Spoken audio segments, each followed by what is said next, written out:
바로 인사. 인사요. 인사 뭐죠? 인사가 만사라고 했죠. 그 정도로 이 사람을 관리하는 게 힘들다는 것을 알게 될 겁니다. 월 1000만 원 넘어가기 전까지는 이걸 고민할 필요가 없습니다. 네, 뭐 얼마 안 남잖아요. 그러니까 대부분 나를 갈아 넣는 선택을 합니다. 근데 1000이 넘는 순간 나 같은 사람 한 명만 더 있으면 좋겠는데, 이런 생각이 계속 생기는 거예요. 2명이면은 우리가 1.5배는 더 벌 수 있지 않을까? 3명이면은 2배는 더 벌 수 있지 않을까? 이런 생각들이 점점 떠오르게 되는 거죠. 근데 이게 생각만큼 쉽지가 않습니다. 왜 그럴까요? 첫 번째, 이 복제가 잘 안 돼요. 복제가. 내 능력을 가르쳤는데 반도 못해요. 그리고 내 마음 같지가 않습니다. 저한테 애가 있어요. 애가 8살입니다. 얘랑 같이 밥을 먹습니다. 밥을 먹는데 제가 뭘 좋아하냐면 저 곤드레밥을 좋아해요. 곤드레밥 간장 싹싹 비벼가지고 너무 맛있잖아요. 그래서 이거를 우리 애한테 먹이고 싶어요. 이 입을 벌리게 하는 게 쉬울까요? 어려울까요? 내가 키우는 내 새끼인데도 내가 맛있는 걸 한 입 먹이는 것도 힘들어요. 근데 남을 움직인다? 너무 어려운 일인 거예요. 나 혼자 하는 게 훨씬 낫겠다. 계속 다시 돌아가. 그러다 언제까지 돌아가요? 죽기 직전까지 그냥 자기 혼자 일합니다. 제가 그래가지고 심장에 쇼크가 왔다는 거예요. 곱하기 2가 될 줄 알았는데 이거 가르치느라고 오히려 0.5가 되는 거야. 내가 일하는 시간 다 못 쓰니까요. 그러니까 유튜브 영상 편집 제가 하면은 10분이면 한 편을 하는데 지금 이렇게 편집하는데 뭐 시간이 들겠어요? 네, 근데 이렇게 사람 뽑아가지고 가르치면은 내가 그 가르치는 시간이면 편집 끝났겠다, 이런 생각이 들어가지고 고용을 못 하는 거예요. 여러분들 편집자 고용해서 가르쳐 보셨나요? 제가 10분이면 하는 편집을 하루 종일 했는데도 아직 그게 결과물이 안 오는 경우가 있어요. 그나마 단순 반복하는 작업, 계속 똑같이 반복되는 작업이면은 어떻게 가르칠 수 있는데, 말로 설명하기 애매한 영역들이 있어요. 유튜브로 치면은 대본을 쓰는데 약간 뭐 후킹 포인트 이런 거, 이거 어떻게 가르쳐야 돼 이거를. 근데 가끔씩 아주 이해력이 좋고 똑똑한 분들이 알아듣고 저를 복제해주는 행운이 일어납니다. 행운.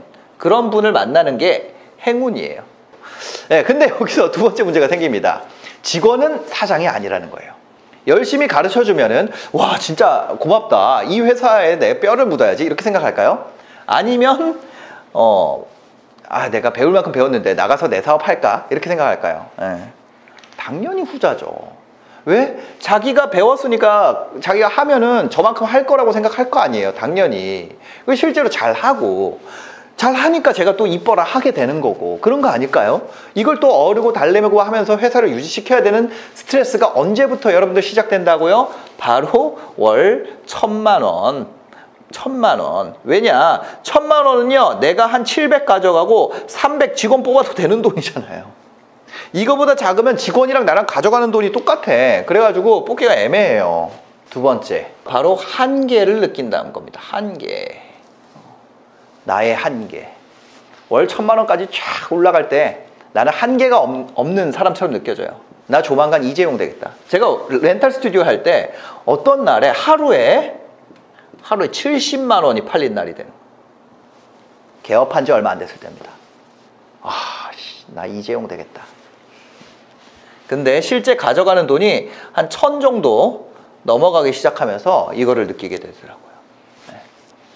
월 1000만 원 하나도 안 써도요, 1년에 얼마인가요? 1.2억입니다. 그죠? 요 정도 금액이에요. 10년을 하면은 얼마 될까요? 10년을 해야지 12억이에요. 하나도 안 쓴다고 했을 때. 근데 그러면은 서울에 아파트 살 수 있나요? 좋은 데는 못 사죠. 뭐 그러면 내가 더 갈아 넣어가지고 2000이 됐다고 해보게. 2000 하나도 안 쓰고 10년을 해야지 24억입니다. 그렇죠? 세후로 2000 번다고 했을 때 요것도 집값이 그대로일 때 좀 괜찮은 동네를 갈 수 있는 돈인 거죠. 그럼 이제서야 이제 생각이 되는구나. 내가 혼자서 원맨쇼 해가지고는 아무리 많이 벌어도 뭐가 있다? 이게 있구나. 한계가 있구나. 이제 그때부터 또 고민이 되죠. 어떻게 하면은 내가 24시간을 진짜 고밀도로 더 효율 좋게 할 수 있을까? 이제부터 법인화에 대한 고민들을 하고요. 채용에 대한 고민을 하기 시작합니다. 자산을 살 생각을 하게 돼요.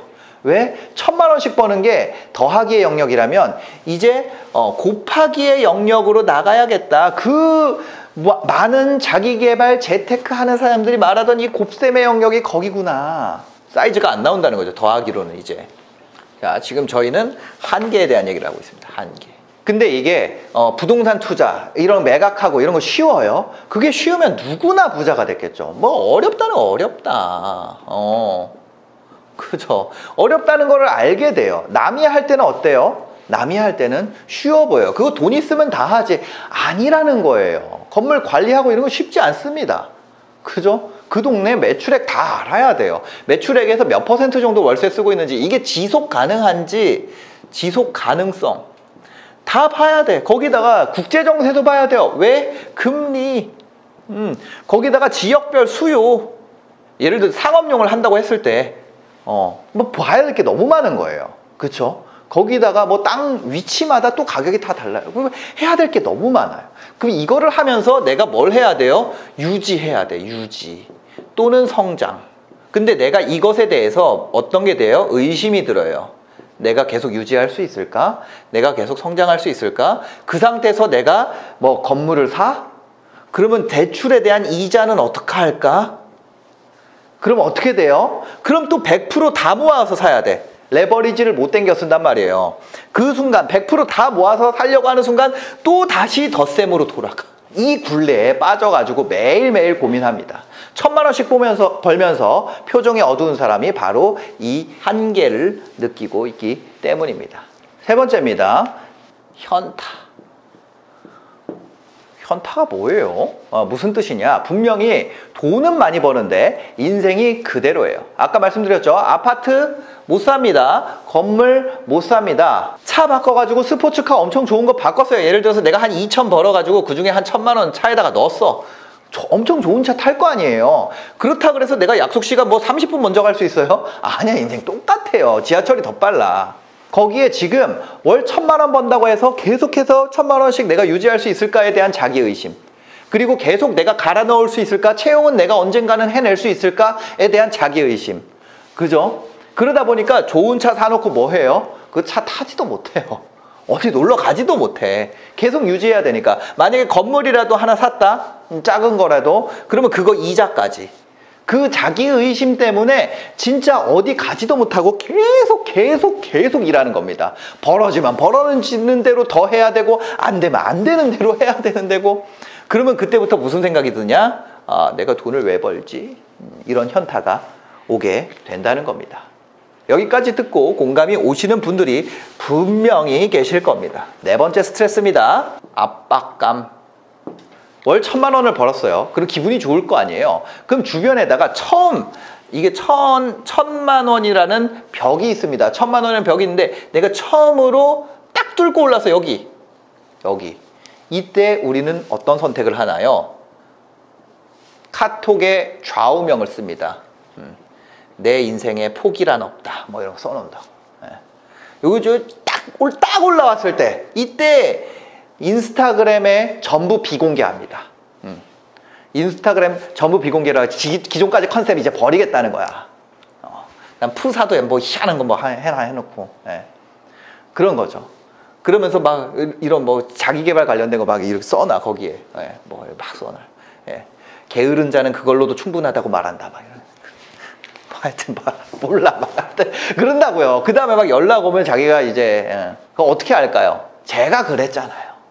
제 채널, 저 옛날에 매각한 채널 월 1000만 원 버는 바보, 내가 1000만 원 벌려면요 하고 있잖아요. 근데 사실 요게 조금만 이제 이 상태로 지속이 되면 우리가 깨닫게 되죠. 막 주변에서는 기대값이 올라갑니다. 야, 너 잘 된다며? 월 1000만 원 번다며? 너가 밥 좀 사. 막 이럴 거예요. 근데 내 삶은 진짜 고단하고 생각보다 달라진 게 없고, 세금 내고 직원, 인건비, 직원이랑 같이 또 그냥 놔둔다고 되는 게 아니라 얘 그만두면 또 인수인계 해야 되고 사람 구해야 되고 해야 될 게 너무 많은 거예요. 그런데도 주변 기대치가 높으니까 자꾸 무리한 소비를 하게 됩니다. 무리한 소비. 주변에 기대치가 있거든요. 그리고 주변에서 이렇게 무리한 소비하라고 부추기지 않더라도 내가 눈치를 보게 돼요. 제가 뭐 직장인인데 뭐 얼마 버는지 뻔한데 밥을 내가 사야 되는 거 아닌가? 이런 생각을 하게 되는 거죠. 밥 문제뿐만은 아니에요. 주변 사람들이 선물할 때도 생일인데 생일 선물 뭐 해야 돼요? 원래는 스타벅스 기프티콘이잖아요. 아니면 베스킨라빈스잖아.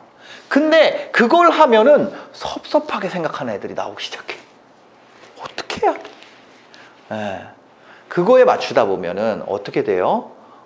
아무리 많이 벌어도 인생이 달라지는 거 없이 스트레스만 계속 올라가게 돼요. 주변에 압박감이 커지게 되니까. 5번째 단점, 공부할 게 많아진다. 월 1,000만 원 넘어가잖아요. 그럼 조금 다른 세상이 시작이 돼요. 뭐 천국이 열리는 거냐? 아니고요. 바로 다른 세금의 세상이 열립니다. 월 1,000만 원 넘어가면 세율이 달라져요. 종합소득세 세율 아시죠? 연봉 8,800만 원부터 1억 5천까지는 몇 퍼센트예요? 35%. 다 아시는 것처럼요. 그 다음에 연봉 1억 5천부터 3억까지는 몇 퍼센트 적용돼요? 38%가 적용이 됩니다. 직장에서 월급 받을 때는 이 세율의 무서움을 모르죠. 왜냐면 일반 회사에서 뭐 연말 정산으로 다 처리해 주기도 하고 세금을 이걸 다 띄고 주거든요. 근데 나중에 돌려주는 식이죠. 예. 근데 평범한 사람이 월 1,000만 원을 뚫었다는 건 직장 생활이 아니라 내가 부업을 더 해서 뚫었을 가능성이 더 높습니다. 요즘 같은 때는요. 그죠? 그러면 연말 정산해 주는 직원이 없죠. 알아서 5월에 종합소득세 신고를 자기가 해야 됩니다. 근데 일단 신고라는 걸 안 해봤어요. 그러니까 공부를 해야 되는 거죠. 근데 공부해서 세금을 내려고 했더니 무슨 30몇 %를 내야 됩니다. 뭐야? 왜 이렇게 많이 나왔어? 남들 다 이렇게 내는 거야? 그러면 또 공부를 해야 되는 거죠. 뭐냐면 원래는 공무원이 내 편이라고 생각하고 평생 살아왔는데 이 순간부터 공무원이 나랑 가깝지 않을 수도 있겠다. 이런 생각을 하기 시작한다는 거죠. 공부를 해보니까 또 뭐예요? 비용 처리라는 걸 하면 된대요. 그럼 그거 어떻게 하는 거지? 또 공부를 시작을 해야 됩니다. 차량을 비용 처리를 할 수 있는데 무슨 차는 되고 무슨 차는 안 되고 뭐 얼마는 되고 얼마나 안 되고 뭐 어떤 유튜버는 어떻게 하라 그러고 누군 이렇게 하라 그러고 그거를 또 돈 내면서 배우기는 아깝고 그쵸? 그거 도대체 어떻게 하는 거지? 세금만 그런 게 아니죠. 또 뭐 있어요? 노무, 법무 다 마찬가지입니다. 한 명을 고용하는 순간 근로계약은 어떻게 하고 4대 보험은 어떻게 하고 프리랜서는 뭐고 3.3%는 왜 3.3%를 띄고 이게 공부할 게 너무 많아요. 몰라 나 싫어. 야 나라가 나 어쩔 거야. 나라가 나에게 해준 게 뭐냐. 그런 거 하나도 안 통하는 순간이 바로 이 금액입니다. 그런 게 하나도 안 통해요. 난 몰랐어. 세무사, 노무사 그 직업들이 괜히 있는 게 아니에요. 네. 그 직업들 비용도 만만치가 않습니다. 그럼 막상 세금 떼고 비용 떼고 하면 얼마 안 남는 거 아니야? 물론 그런 경우도 당연히 생기죠. 그런 공부할 게 많아지게 될 겁니다. 요 5가지입니다. 지금까지 월 1,000만 원 벌면 생기는 스트레스에 대해서 얘기를 드렸어요. 근데 이렇게 말 다 듣고 나면 어때요? 그렇게 벌어서 뭐 하냐? 나 그냥 대충 살련다. 이런 무력감이 드나요? 근데 이거를 바꿔서 생각하면 돼요. 이런 문제들을 스트레스가 아니라 말만 바꿔줘도요, 우리는 새로운 기회를 발견할 수가 있습니다. 최인철 교수님이 쓴 책 중에 제목이 프레임이라는 책이 있어요. 프레임. 이 책에서는요, 뭐라고 설명을 하고 있냐면 단어가 곧 프레임이다. 이렇게 말을 하고 있습니다. 미국에 많은 외국인 노동자들이 있죠. 그중에 허가를 받지 못하고 일하는 분들도 많이 있습니다. 근데 이 허가받지 못한 입국자들을 이민을 지지하는 사람들은 뭐라고 표현을 하냐면 미등록 이주 노동자라고 부릅니다. 반면에 이민을 반대하는 쪽에서 뭐라 불러요? 불법 체류자 이렇게 부른다는 거예요. 어떻게 부르냐에 따라서 뉘앙스가 완전히 달라지는 겁니다. 똑같은 상황도 다른 시각에서 보게 되는 거예요. 우리한테 적용해보면 어떨까요?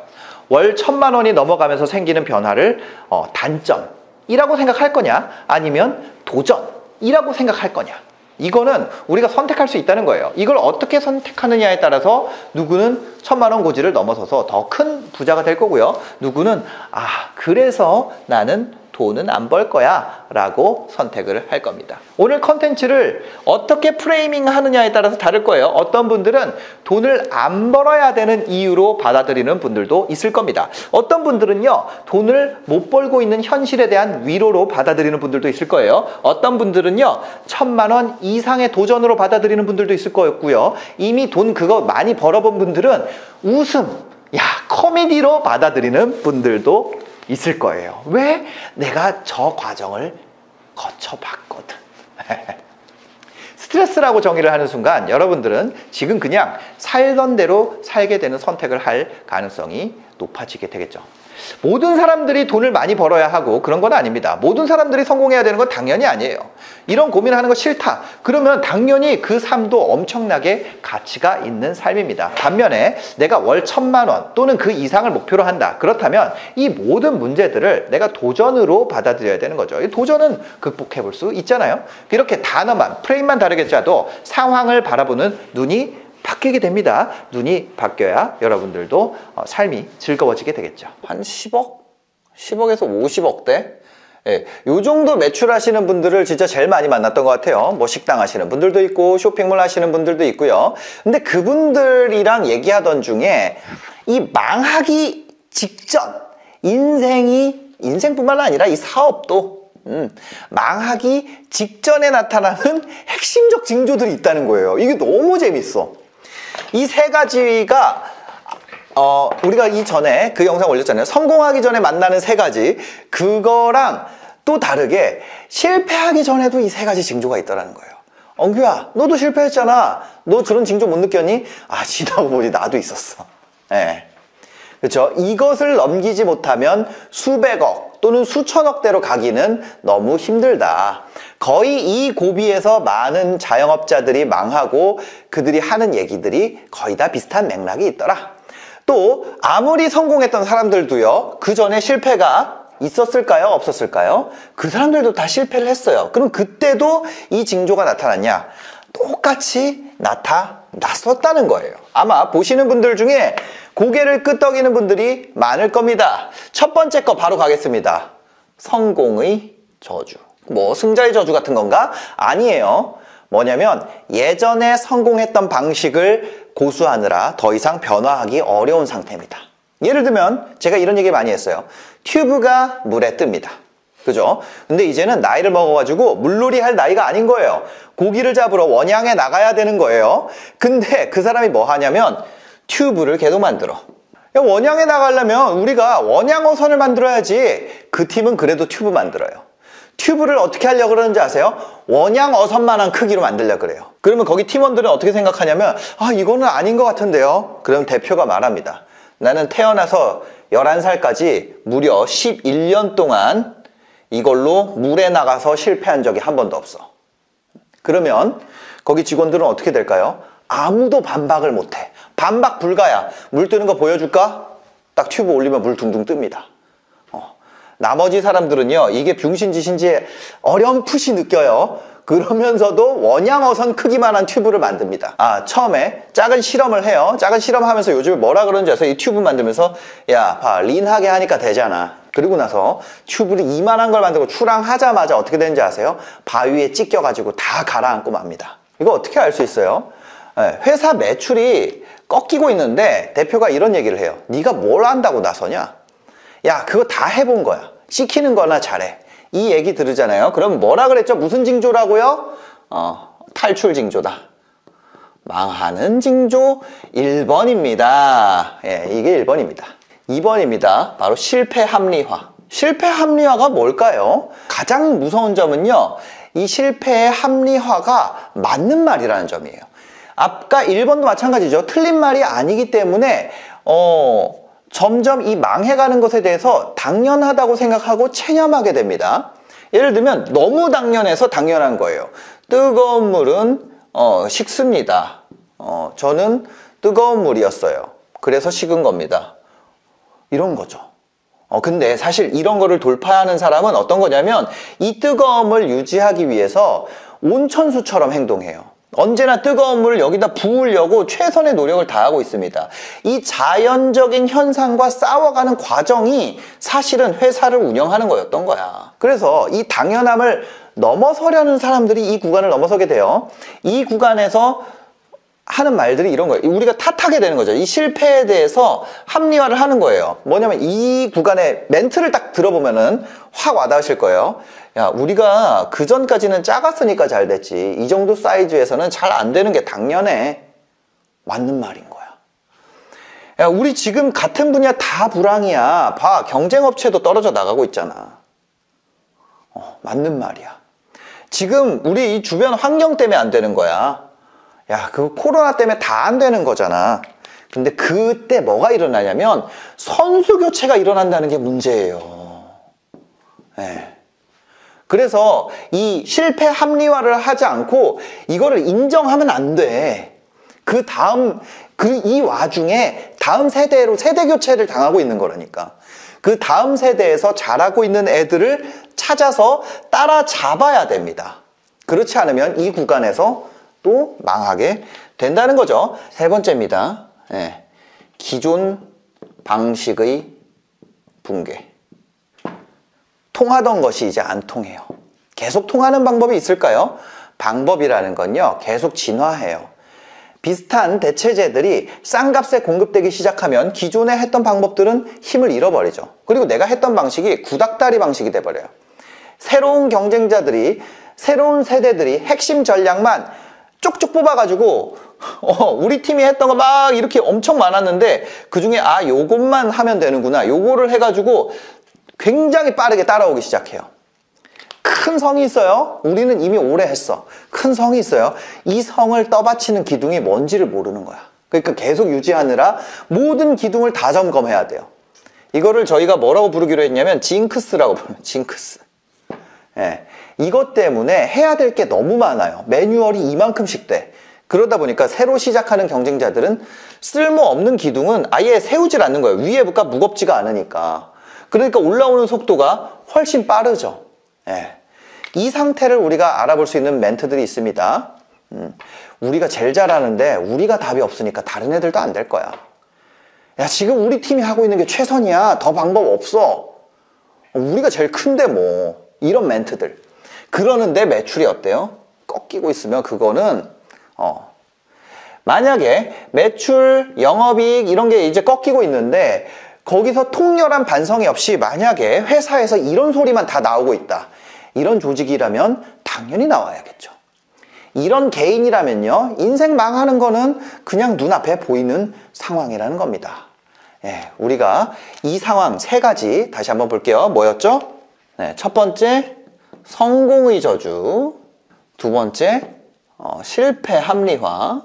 세 번째, 기존 방식의 붕괴. 이 세 가지 만약에 증상이 나타난다면 지금 빨리 뭔가 바꿔야 된다는 얘기예요. 유튜브 잘하기. 너무 명쾌한 목표죠. 근데 여기서 계속 실패했어. 실패, 조회수, 실패, 세 번째 시도, 성공. 근데 이때 뭘 했냐, 우리가? 편집하다가 다른 비디오 댓글 5개를 우연히 봤단 말이야. 아, 여기 재밌다. 다음 거 가서 댓글 보고 이랬어. 비디오 본 다음 댓글 보는 거를 5개를 했습니다. 근데 그때 갑자기 원래 10배의 성과가 났다는 거야. 그러면 이때 하나가 생기게 되는 거예요. 뭐? 우리가 이거를 뭐라 부르냐면 징크스라 그래. 그래서 이 사람이 그 다음부터 뭘 하냐면 성공을 했잖아요. 그 다음번 비디오를 만들 때도 댓글 5개를 보기 시작해. 근데 어때? 또 잘 된 거야. 그 다음 어때? 또 잘 돼. 와, 이게 비밀이었구나. 그 다음에 뭘 하냐면 또 안 되기 시작해요. 또 안 되기 시작하니까 여기서 다른 방향으로 가기 시작해. 어떤 선택을 하냐? 댓글 10개를 봐요. 우리 5개 봤는데 잘 됐으니까 10개로 가보자. 예를 들어 이거를 선택을 했어. 그 중에 댓글 쓰기가 또 했는데 댓글을 썼더니 이번에 잘 되는 거야. 지금 이게 유튜브가 잘 되는 과정이 아니라 이게 전형적으로 망해가는 과정이에요. 왜냐면 사실은 이 댓글 5개 읽는 거랑 댓글 쓰는 거랑 이 성공이랑 관계가 없을 수도 있어. 근데 우리가 삶이 복잡해지는 이유가 뭐냐면 이런 징크스가 또 하나 생겨. 징크스 2번이 생긴 거야. 성공을 할수록 뭐가 생겼어? 맞지. 징크스가 생겼다는 거야. 성공을 할수록. 그러면 내 삶이 어떻게 돼요? 이게 계속 더해지는 거야. 실패, 나는 사실은 기존 프로세스대로 그냥 하고 있을 뿐이야. 근데 이런 결과에 주는 영향값이 거의 없는 이상한 것들이 더해지기 시작하면서 어떻게 돼요? 징크스가 쌓여. 근데 성공을 했기 때문에 이것 때문에 성공했는지 이 분석을 할 시간이 없어. 분석을 할 생각도 안 해. 그럼 어떻게 되냐면 징크스 계속 쌓이는 거야. 성공할수록. 세 번째 성공할 때는 또 다른 징크스가 쌓이지. 네 번째 성공할 때는 또 다른 징크스가 쌓인다는 거야. 그럼 어떻게 돼요? 쉬운 일이었는데, 가벼운 일이었는데 엄청 무거워져 있어. 여기서 소심한 사람들이 망하기 시작합니다. 왜 망할까? 징크스를 버려야 되거든. 이게 징크스 덩어리가 됐어. 그럼 이거 버리려면 어떻게 해야 돼? 안 해봐야 돼. 내가 뭘 더 하는 게 아니라 안 해봐야 돼. 그래도 여전히 같은 결과 나와? 이거를 시도해야 돼. 그치? 근데 우리가 뭔가를 안 한다는 거, 그거 너무 과감하다는 거야. 그래서 우리가 어떤 선택을 하냐? 이거를 그냥 해. 그 다음에 이유를 물어봅니다. 이걸 알려준 사람한테 댓글 왜 써야 돼요? 그러면 가상의 이유가 생겨. 왜? 가상의 이유는 어떻게 가르쳐주게 돼요? 화내면서 가르쳐주게 돼. 논리가 빈약하니까. 이거 징크스야. 이렇게 얘기할 수 없으니까. 이게 개인적 수준에서 일어나면 다행이에요. 근데 문제는 조직적 수준에서도 일어난다는 거야. 이 징크스 덩어리가 팀의 매뉴얼에 이게 들어가. 그러면 이 팀은 속도가 점점 느려지고 무거워지겠죠. 그 결과로 어떻게 될까? 퍼포먼스가 안 나와. 팀 하나일 땐 이런 문제가 안 생겨요. 근데 팀이 여러 개야. 그러면 조직의 속도가 전반적으로 어떻게 될까? 엄청 느려지게 되는 거예요. 그러면 우리가 여기서 생각해야 되는 게 있어요. 우리가 시도를 하는 것, 시도를 무엇이든 다 하는 거, 이거는 이걸 만들기에 너무 좋은 환경이야. 합리성으로 우리가 부실 건 부셔야 된다는 거야. 합리적 의심, 팀장의 권위에 대한 도전이 있어야 된다는 거야. 이거 맞아요? 누가 물어봐야 돼.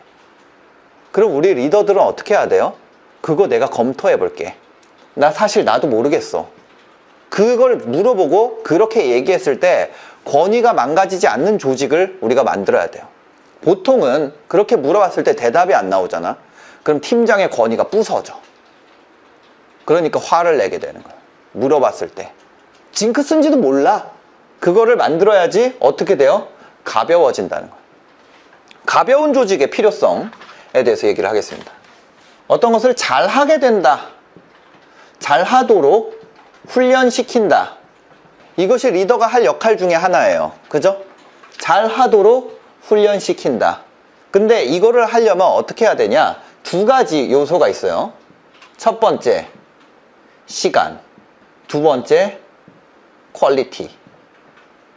제가 평소에 여러분들한테 감도라고 많이 표현을 해. 우리는 서비스, 사람이 하는 서비스이기 때문에 이런 감도라는 게 되게 중요해요. 그리고 시간도 중요해. 그래서 우리의 훈련 방향은 이렇게 돼야 된다는 거예요. 시간과 퀄리티잖아. 1. 같은 퀄리티.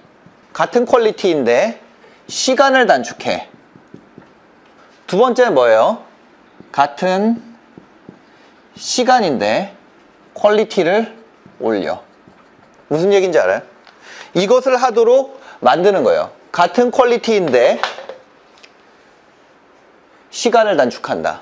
두 번째, 같은 시간인데 퀄리티를 올려야 된다. 우리가 아까 전에 징크스를 찾아서 제거하는 행위, 그거 뭐예요? 퀄리티는 그대로야. 왜? 제거한 거니까. 그럼 퀄리티가 제거한다고 올라가요? 아니야. 퀄리티 그대로야. 근데 이게 내려간다는 거야. 이것도 훈련의 일종이라는 거죠. 효율적인 것만 남기고 나머지 잔동작 다 제거하는 거야. 이게 첫 번째. 첫 번째 훈련을 하기 위해 선행돼야 되는 조건이 있어요. 현재 소요되는 시간을 파악해야 돼. 이게 파악되지 않고 빨리 해, 빨리 해라 그러면 무엇보다 빨리 해야 돼요? 모든 결과는 상대적입니다. 예를 들어서 이 펜이 2,000원이에요. 비싸요? 몰라. 근데 그 옆에서 1,500원에 팔아. 그럼 이제 얘는 뭐가 돼? 비싼 게 되는 거야. 결국에 같은 퀄리티에서 시간을 단축하는 훈련을 하려면 그 중에 부정적인 게 아니지, 무의미한 요소들을 잘라내고 시간을 단축하도록 프로세스를 다시 재구성해 주거나 아니면 같은 동작을 하는데 드는 시간을 땡기거나 그렇게 해야 돼. 그럼 그렇게 하기 위해서 어떻게 해야 돼? 우리가 무언가에 익숙해지기 위해서는 단순 반복 작업으로 바꿔야 돼. 생활의 달인처럼. 엄청 빨라지잖아.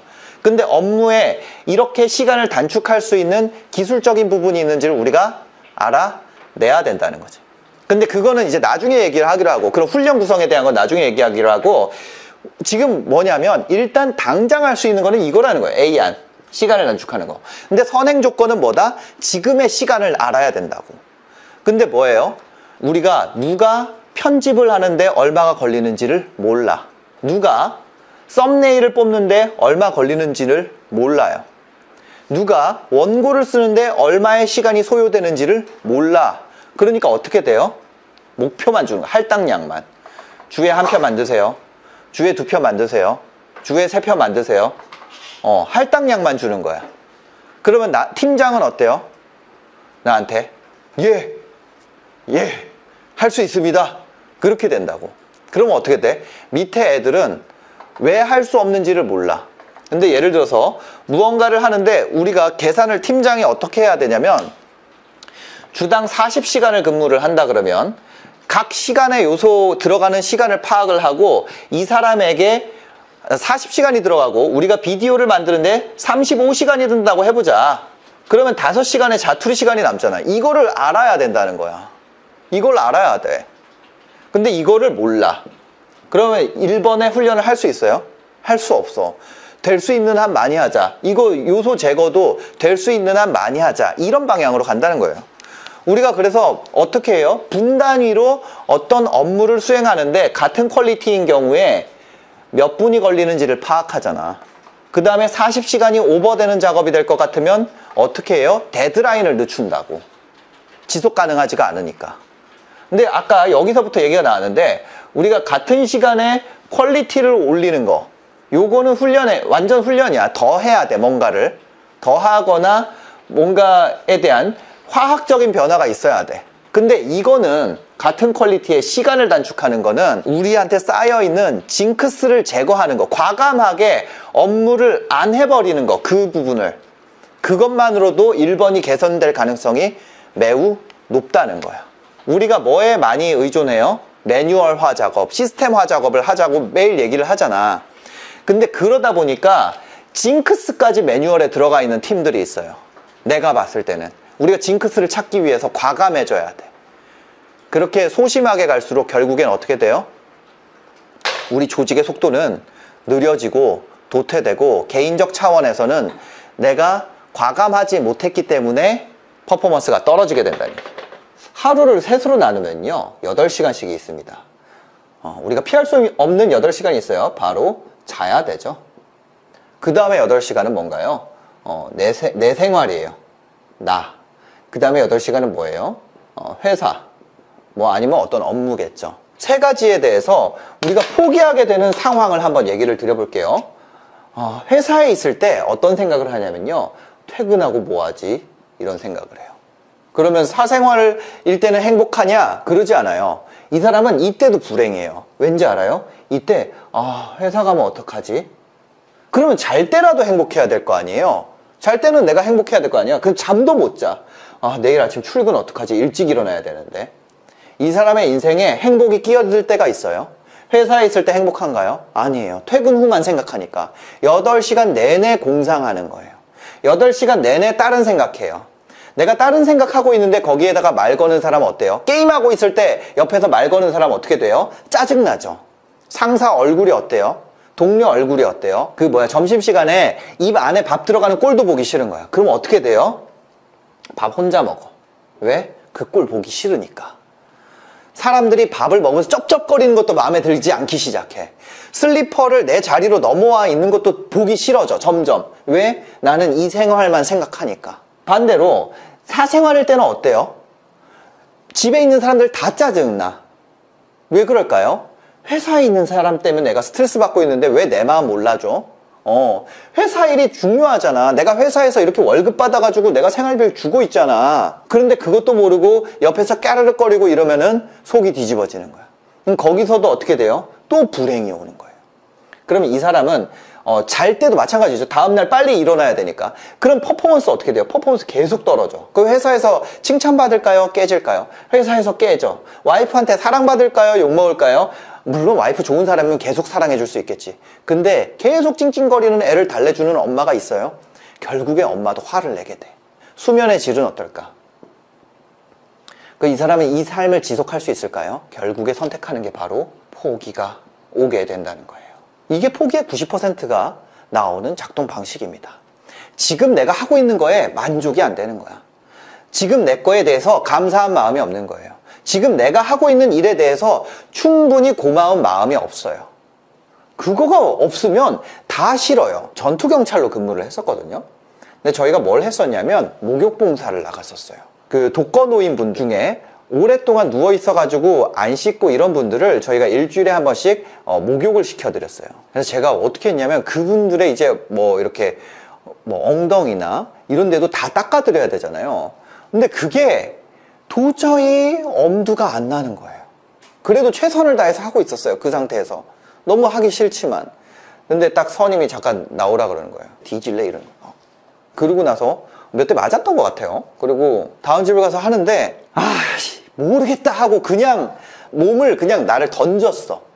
내가 그 비눗물이 나에게 튀기도 싫고 이 마음 있잖아요. 그거를 버리고 목표를 뭘로 했냐면 내 마음의 목표가 원래 뭐였냐면 이 목욕봉사가 빨리 끝나고 다시 전 경찰서에서 근무했거든요. 경찰서로 돌아가는 게 제 목표였던 거예요. 그러니까 한순간 한순간이 다 너무 힘들고 앞에 고참이 있는데도 표정 썩고 막 안 되는 거예요. 근데 목표를 바꿨어요. 그 두 번째 집에서는. 뭘로 바꿨어요? 이 어르신을 깨끗하게 만들어 드리는 걸로 마음을 바꿨어요. 그랬더니 어떻게 되냐? 상태가 엄청나게 좋아지더라는 거죠. 제가 얘기 드리고 싶은 건 이거예요.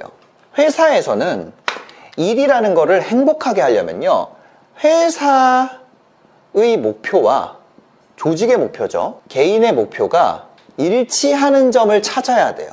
일하는 시간을 개인의 목표를 달성하는 시간 중에 하나로 세팅을 스스로 해낼 수 있어야 돼요. 그러면 어떻게 돼요? 이 일을 하는 것과 내 생활도 이 개인의 목표에 부합하는 걸로 일치를 시켜야 돼요.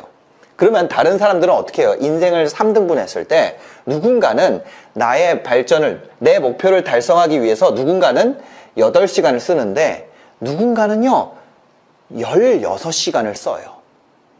당연히 인생이 몇 배 빨라져요? 최소 2배 빨라지는 거야. 그럼 우리가 이렇게 하지 않고 이거 일과 생활의 목표를 개인의 목표와의 접점, 그러니까 우리가 구체적으로 보면 이렇게 돼 있단 말이에요. 이게 생리적으로 필요한 시간, 그 다음에 이게 개인적인 시간, 그 다음에 이게 회사의 시간이에요. 근데 우리가 이것을 우리가 어떤 그 목표점으로 잡으면 모든 시간이 하나의 목표로 흘러가기 때문에 어때요? 성장 속도가 훨씬 더 경쟁자보다 빠르게 나온다는 거죠. 근데 어떤 식으로 선택을 하게 되냐면 빨리 가가지고 내 사생활을 하고 싶어. 여기서 뭔가 내가 스토어를 하던 뭐 하던 하고 싶어. 그래서 회사 일을 제껴. 그럼 회사에서 고통스럽죠. 왜냐면 여기 가서 할 일이 계속 생각나니까. 그 다음에 뭐예요? 잠을 줄여요. 잠을 예를 들어서 5시간으로 줄여요. 그래봤자 몇 시간이에요? 합치면? 여기서 3시간 뺐잖아. 그냥 물리적으로 덧셈 뺄셈 해보자는 거야. 그럼 우리 11시간밖에 안 돼요. 그러면 개인의 목표를 16시간을 써가지고 심지어 조직이 도와주는 상태에서 16시간을 써서 밀고 나가는 속도랑 내가 11시간, 내가 잠을 줄여가지고 11시간을 하는 속도랑 비교했을 때 이거를 쫓아갈 방법이 없다는 거예요. 그러면 우리는 어떤 회사를 그만둬야 되고 어떤 회사를 계속 다녀야 되냐? 바로 이때 개인의 목표에 대한 얼라인이 맞는 회사를 다녀야 된다는 거죠. 만약에 내 개인의 목표가 이거예요. 끝내주는 자동차를 만드는 거예요. 그런 개인의 목표가 있을 수 있어요. 근데 이 사람이 현대차에서 일해. 그럼 그 사람에게 현대자동차 이상의 직장이 우리나라에 있을까요? 없을 거예요. 그 사람은 일하는 자체가 와 미쳤다 너무 행복하다 이렇게 될 거예요. 내 목표가 예를 들어서 한국에서 전 세계에 뒤지지 않는 경제 컨텐츠를 만드는 거예요. 근데 한국경제TV에서 일해요. 그럼 그 사람 마음은 어떨까요? 매일매일이 두근거려. 와 미쳤다. 여기 진짜 너무 좋은 세상이다. 내 개인의 목표도 그거니까. 우리나라에 이거보다 좋은 환경이 있을까? 미쳤네. 너무 좋네. 이렇게 된다는 거죠. 근데 문제는 우리가 이걸 몰라요. 개인의 목표가 없어. 목표가 없는 사람은 뭔지 알아요? 슈퍼갑이야. 예를 들면 우리가 어떤 이성 친구를 만날 때 오늘 뭐 먹고 싶어? 근데 먹고 싶은 게 없는 거야. 그런데 계속 마음에 들게 뭘 해야 돼. 그럼 어때요? 너무 지치고 힘들잖아. 여보 얘기는 아니야. 진짜 아니야. 근데 어쩌다 그럴 수도 있겠지만 근데 매번 만날 때마다 그런다면 너무 힘든 거예요. 예를 들어서 애한테도 어디 가서 뭐 하고 놀고 싶어? 근데 얘가 하고 싶은 건 없는데 놀고 싶긴 하대. 그게 더 미치는 거예요. 자, 무슨 얘기예요? 개인의 목표가 뭔지를 스스로가 판단이 안 돼 있으면 회사도 어차피 해줄 수 없어요. 그 사람은 어떤 회사를 가더라도 행복하지 않을 거예요. 왜? 내 목표가 없으니까. 난 아무것도 하고 싶은 게 없어. 그럼 회사 가서 행복할 수 있을까요? 행복할 수 없죠. 마찬가지로 이 사생활 상태에서도 행복할 수가 없어요. 그래서 우리가 경쟁자랑 경쟁에서 승리를 하려면 결국 누가 시간을 넣는 데에 대한 스트레스가 없느냐 싸움이거든요. 이게 일치된 팀, 이 조직의 목표와 개인의 목표가 일치되어 있는 팀은 이길 수가 없어요. 왠지 아세요? 빨리 퇴근을 시켜줘도 이 사람은 어차피 개인의 목표가 세계 최고의 저널리스트가 되는 거기 때문에 이 사람은 일을 멈추지 않아. 이 사람이 만약에 세계 최고의 트레이더가 되는 것이 자기의 꿈이야. 그럼 그 사람 멈추지 않는다고요. 주식 거래하는 회사 뭐 펀드 매니저 하는데 내 목표가 있을 거 아니에요. 개인의 목표랑 팀의 목표가 일치하는 곳에 가는 거. 돈을 아무리 많이 준다 그래도 우승을 할 수 없는 팀에 안 가는 야구 선수들 있잖아요. 그 선수들의 개인의 목표는 우승이야. 그리고 그 팀의 목표도 우승이야. 근데 예를 들어서 팀의 목표가 잔류야. 근데 이 개인의 목표는 우승이야. 그러면 안 맞는다는 거죠. 그거는 그냥 맞지 않는 거예요. 그래서 여러분들이 만약에 행복하고 싶다면 이 순간, 회사에서 있는 순간과 내가 개인으로 있는 순간과 뭐 자는 순간에도 심지어 그것을 온전하게 다 일치된 방향으로 갈 때 스트레스가 엄청 낮아져요. 회사에 있는 시간은 그냥 버리는 시간이라면 결국 우리는 하루를 8시간밖에 살지 못하는 그런 사람이 된다는 거죠.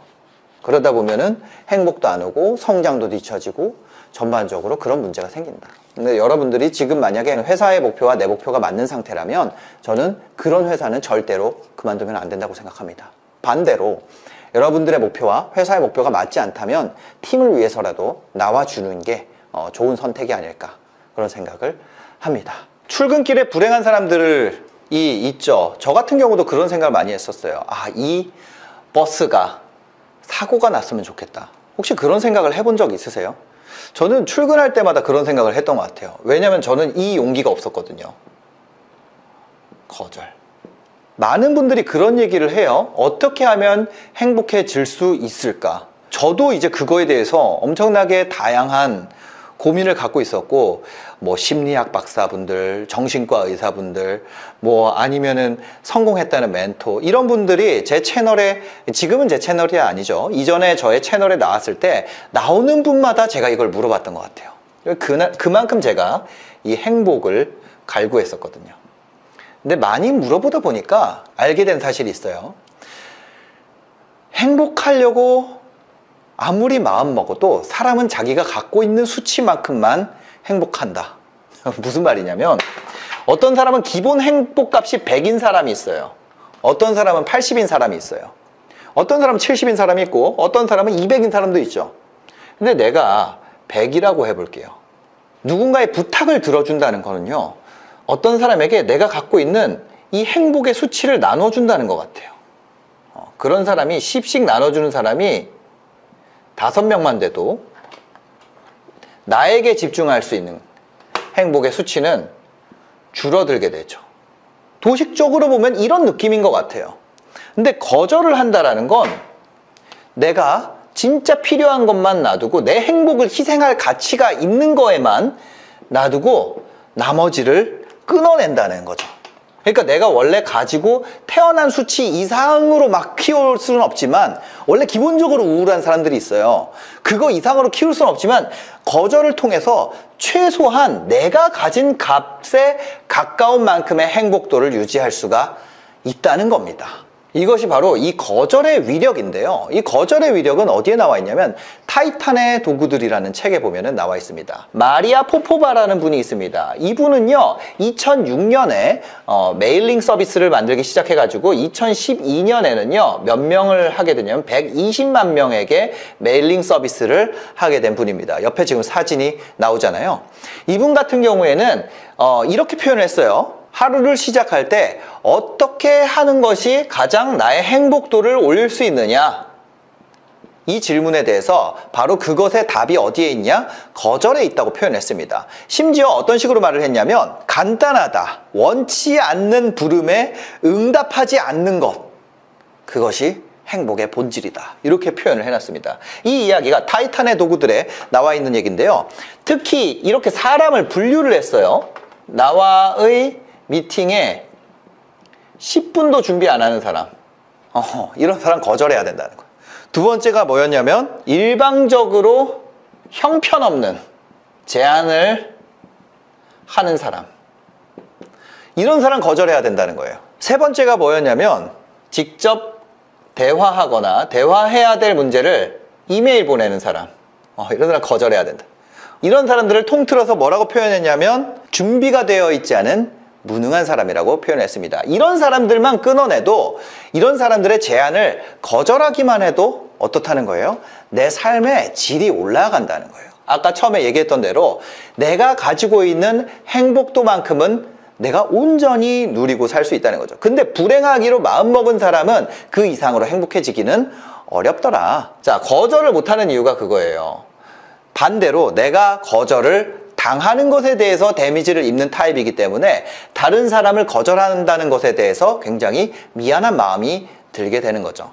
근데 그런 부분에 대해서 우리가 해결할 수 있는 방법이 있습니다. 제가 신사임당 채널을 운영할 때요, 제 채널에 출연했던 커뮤니케이션 전문가분이 계셨어요. 바로 김호 교수님이라고 계셨습니다. 김호 교수님이 썼던 책 제목이 나는 왜 싫다는 말을 못할까?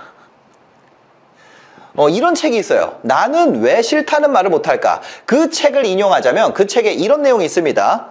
거절하는 4가지 솔루션이 있습니다. 인간관계의 데미지를 최소화하면서 거절할 수 있는 방법이 있다는 거죠. 첫 번째는 이유와 함께 거절하기입니다. 내가 거절하는 이유가 뭔지 설명해 주는 거예요. 내가 오늘 너무 일찍 들어가야 되는데 그 이유가 아이가 아빠를 계속 보고 싶다고 며칠째 얘기하고 있는데 마음이 아파서 일찍 들어가야 돼. 그냥 거절하는 것보다 훨씬 더 인간관계에 데미지를 주지 않으면서 거절하는 방법이라는 거죠.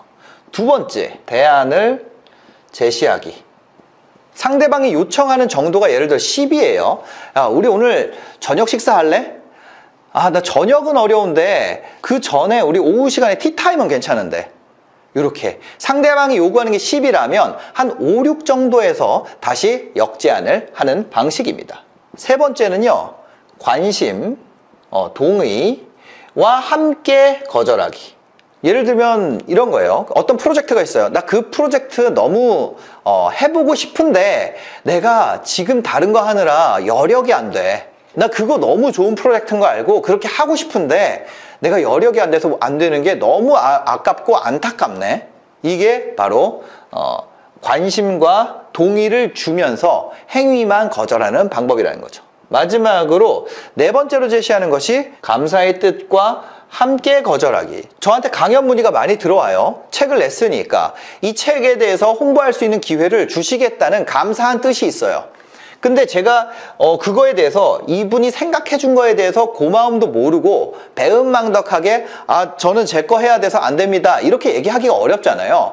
그럴 때 그걸 생각해 주신 마음이 너무너무 감사하지만 책을 내는 건 우리 팀을 위해서가 아니라 저의 개인적 욕심 때문에 냈기 때문에 제 개인적 욕심을 충족시키느라 우리 팀을 희생할 만한 선택을 제가 하기가 어렵습니다. 너무나 감사하지만 이번 강연은 다음 기회가 있다면 하고 싶네요. 이렇게 거절한다는 거죠. 저 지금 회사를 운영해야 돼서 안 됩니다. 이거보다는. 이런 4가지 방법을 통해서 인간관계에 데미지를 주지 않으면서도 나의 행복을 챙길 수 있는 거절을 할 수가 있다는 거죠. 출근길에 거절하고자 하는 마음, 그거 하나만 가지고 출근을 하더라도 우리가 출근길이 2배 즐거워진다는 거죠.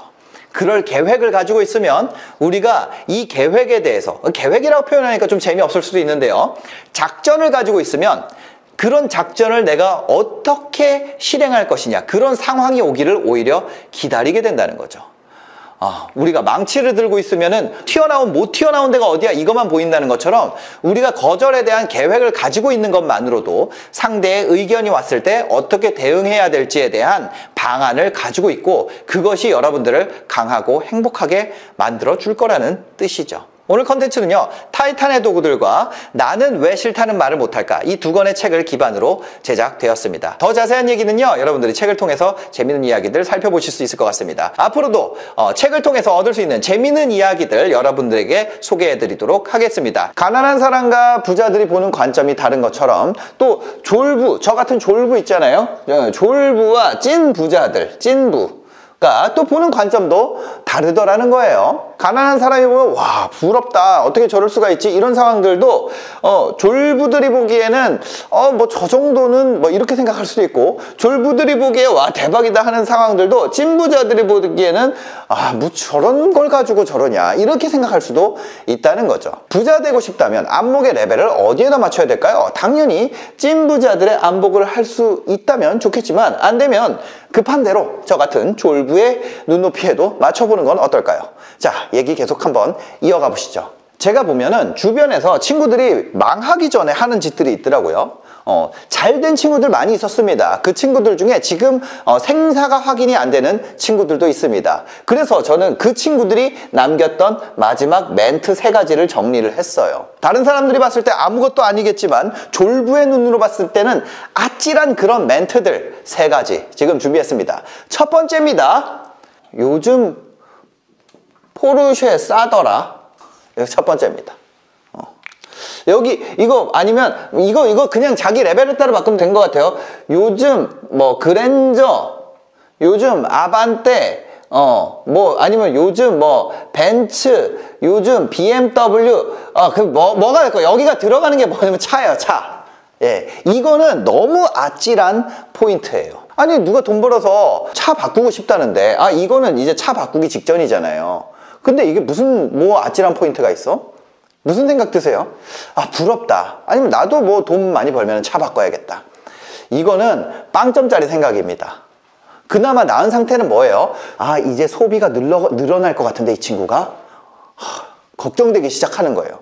이건 50점이에요. 근데 졸부들, 급하게 돈 번 사람들이 아찔함을 느끼는 포인트는 이게 아닙니다. 그럼 뭔가 바로 이겁니다. 감가상각이라는 거를 생각을 해요. 감가상각. 감가상각이 뭐예요? 가령 여러분이 1억짜리 차를 사요.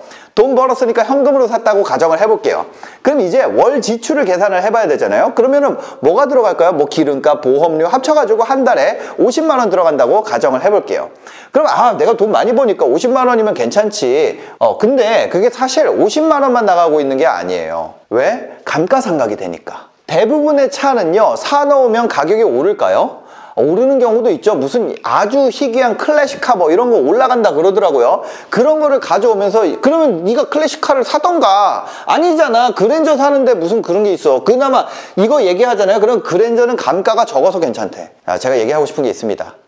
진짜 희귀한 클래식카 외에는요, 차는 문짝 여는 순간 가격 다 떨어집니다. 비쌀수록 더 떨어집니다.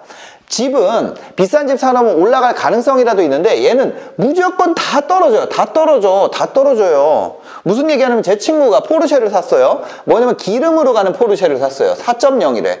그래서 아니 무슨 전기차 시대가 오는데 이걸 사냐 이랬더니까 이제 더 이상 기름으로 가는 4.0 스포츠카는 생산하기 어려워질 거기 때문에 이게 클래식카가 될 거래. 그럼 너 100년 살던지. 지금부터. 더 문제가 뭐냐면 그때 막 거품 오고 이럴 때 이게 잠깐 가격이 올라가는 거예요. 중고차가. 대기가 막 이만큼씩 걸리면서. 이 친구 지금 어떻게 됐을까요? 연락이 안 됩니다. 아찔한 순간이에요. 예. 그럼 1억짜리 차를 샀다고 했을 때 얼마가 빠지나요? 한 2천만 원이 빠집니다. 그럼 한 달 나누면 얼마예요? 167만 원. 그쵸? 그러면 사실 1억짜리 차 유지비는 아까 전에 한 달에 50만 원이 아니라 얼마예요? 더하면은 217일 거 아니에요. 내가 만약에 뭐 이자나 이런 걸로 이미 삶이 다 클리어되고 여유로 217만 원씩 쓰는 거 문제 없으면 상관없지. 그죠? 근데 우리가 대부분의 경우는 어때요? 아직 그 정도 못 벌었어. 이게 그 자산을 만들고 나면 캐시플로우가 있습니다. 캐시플로우가 있어요. 이게 모여가지고 우리가 자산을 만들어요. 자산을 하면은 우리가 또 다른 캐시플로우가 생산이 돼요. 근데 우리가 이거 뭐예요? 이거 예를 들어서 내가 자영업 하는 거야. 예? 자영업 해가지고 자산을 만들었다고요. 우리가 월 5천이든 얼마든 이거 졸부야. 벌었어. 근데 아직 내가 자산을 다 못 채웠어. 근데 여기서 깎아가지고 217을 쓴다는 게 말이 안 된다는 얘기예요. 나중에 이거를 해가지고 여기서 나와가지고 이 자산에서 나온 뭐 배당이든 월세든 이자든 뭐가 새롭게 만든 이 캐시플로우에서 내가 217을 감당하고도 생활비가 돼. 그건 써도 되지. 무슨 얘기인지 아세요? 그러면은 얘는 이거 자산으로 가든지 어떻게 해야 돼요? 내 자영업을 다시 키우기 위한 재투자로 가든지 이걸 해야 돼. 그래야지. 이거는 졸부의 자격이 없는 거예요. 졸부는 뭐야? 돈을 쫓아야 될 거 아니에요. 그죠? 예. 사실은 1억 쓰는 게 아니라 217만 원을 쓴다는 얘기예요. 그러니까 숨은 비용을 보는 눈이 없는 거예요. 요즘 같은 세상에 한 10억 벌었다고 인생 끝났습니까? 아니에요. 좋은 아파트 하나도 사기가 어렵다는 거죠. 근데 그 정도 벌었다고 사자마자 가격 떨어지는 거를 아직 사진 않았지만 그런 멘트들이 흘러나오는 걸 보고 있으면은 느낌이 어떨까요? 눈에 보이는 돈만 보고 눈에 보이지 않는 돈을 아직 못 보는 수준이구나. 씨앗돈이 있어요. 얘를 쌓아가지고 다시 재투자하거나 아니면 자산을 모으거나 이렇게 해야 된다고. 그래 재투자는 어떤 거예요? 성장을 위한 계속 돈이에요. 그 다음 얘는 뭐예요? 그 첫 번째 사업에서 나오는 캐시플로우는 까먹으면 절대 안 되는 애야. 이걸 해가지고는 졸부의 길에 갈 수도 없어요. 찐부자는 말할 것도 없고. 그럼 우리는 뭘 사야 될까요? 우리가 차를 그 대표적으로 표현을 했는데 이거 할 때 문제가 뭐였어요? 감가상각, 가격이 떨어진다. 그럼 반대로 뭘 사면 돼요? 어차피 돈 쓸 거면 가격이 오르는 걸 쓰던지 아니면 원래 내 사업에다가 다시 투자를 하는 것이 더 좋은 선택이라는 거죠. 그러면 이거 어차피 내가 공중에다 감가상각으로 날릴 돈이었으니까 기회비용이 제로잖아. 그럼 이거는 어때요? 이렇게 해서 내가 신사업을 시도했어. 그럼 얘가 날아가도 어차피 포르쉐 감가되는 거 천천히 날아가는 거나 이거나 상관이 없다는 거예요. 두 번째로 뭐예요? 이 포르쉐는 비용 처리 돼요? 안 돼요. 비용 처리가 안 돼. 근데 얘는 비용 처리 돼요? 비용 처리 되잖아. 그럼 훨씬 더 내가 포르쉐 타는 것보다 훨씬 더 큰 기회에 대해서 도전할 수 있잖아요. 아직 성장폭이 남았는데. 첫 번째 아찔한 순간이었습니다. 두 번째 아찔한 순간이 있습니다. 두 번째 뭐예요? 나 이제 좀 나를 위한 선물을 해야겠어. 이거.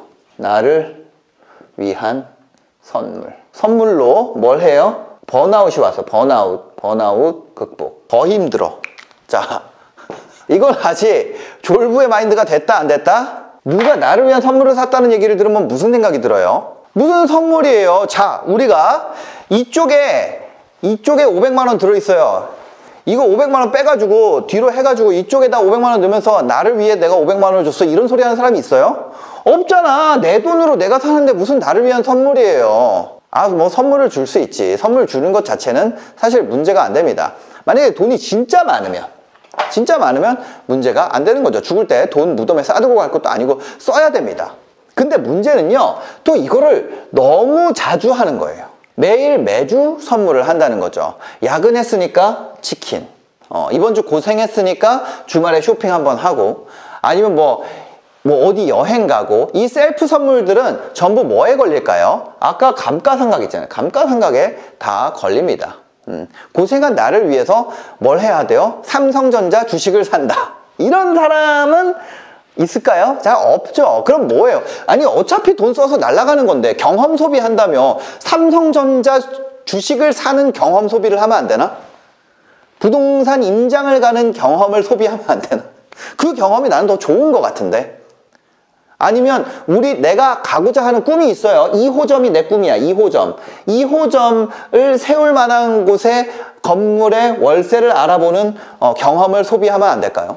이거 경험이 다 공짜예요. 부동산 가서 물어보면 공짜예요. 예.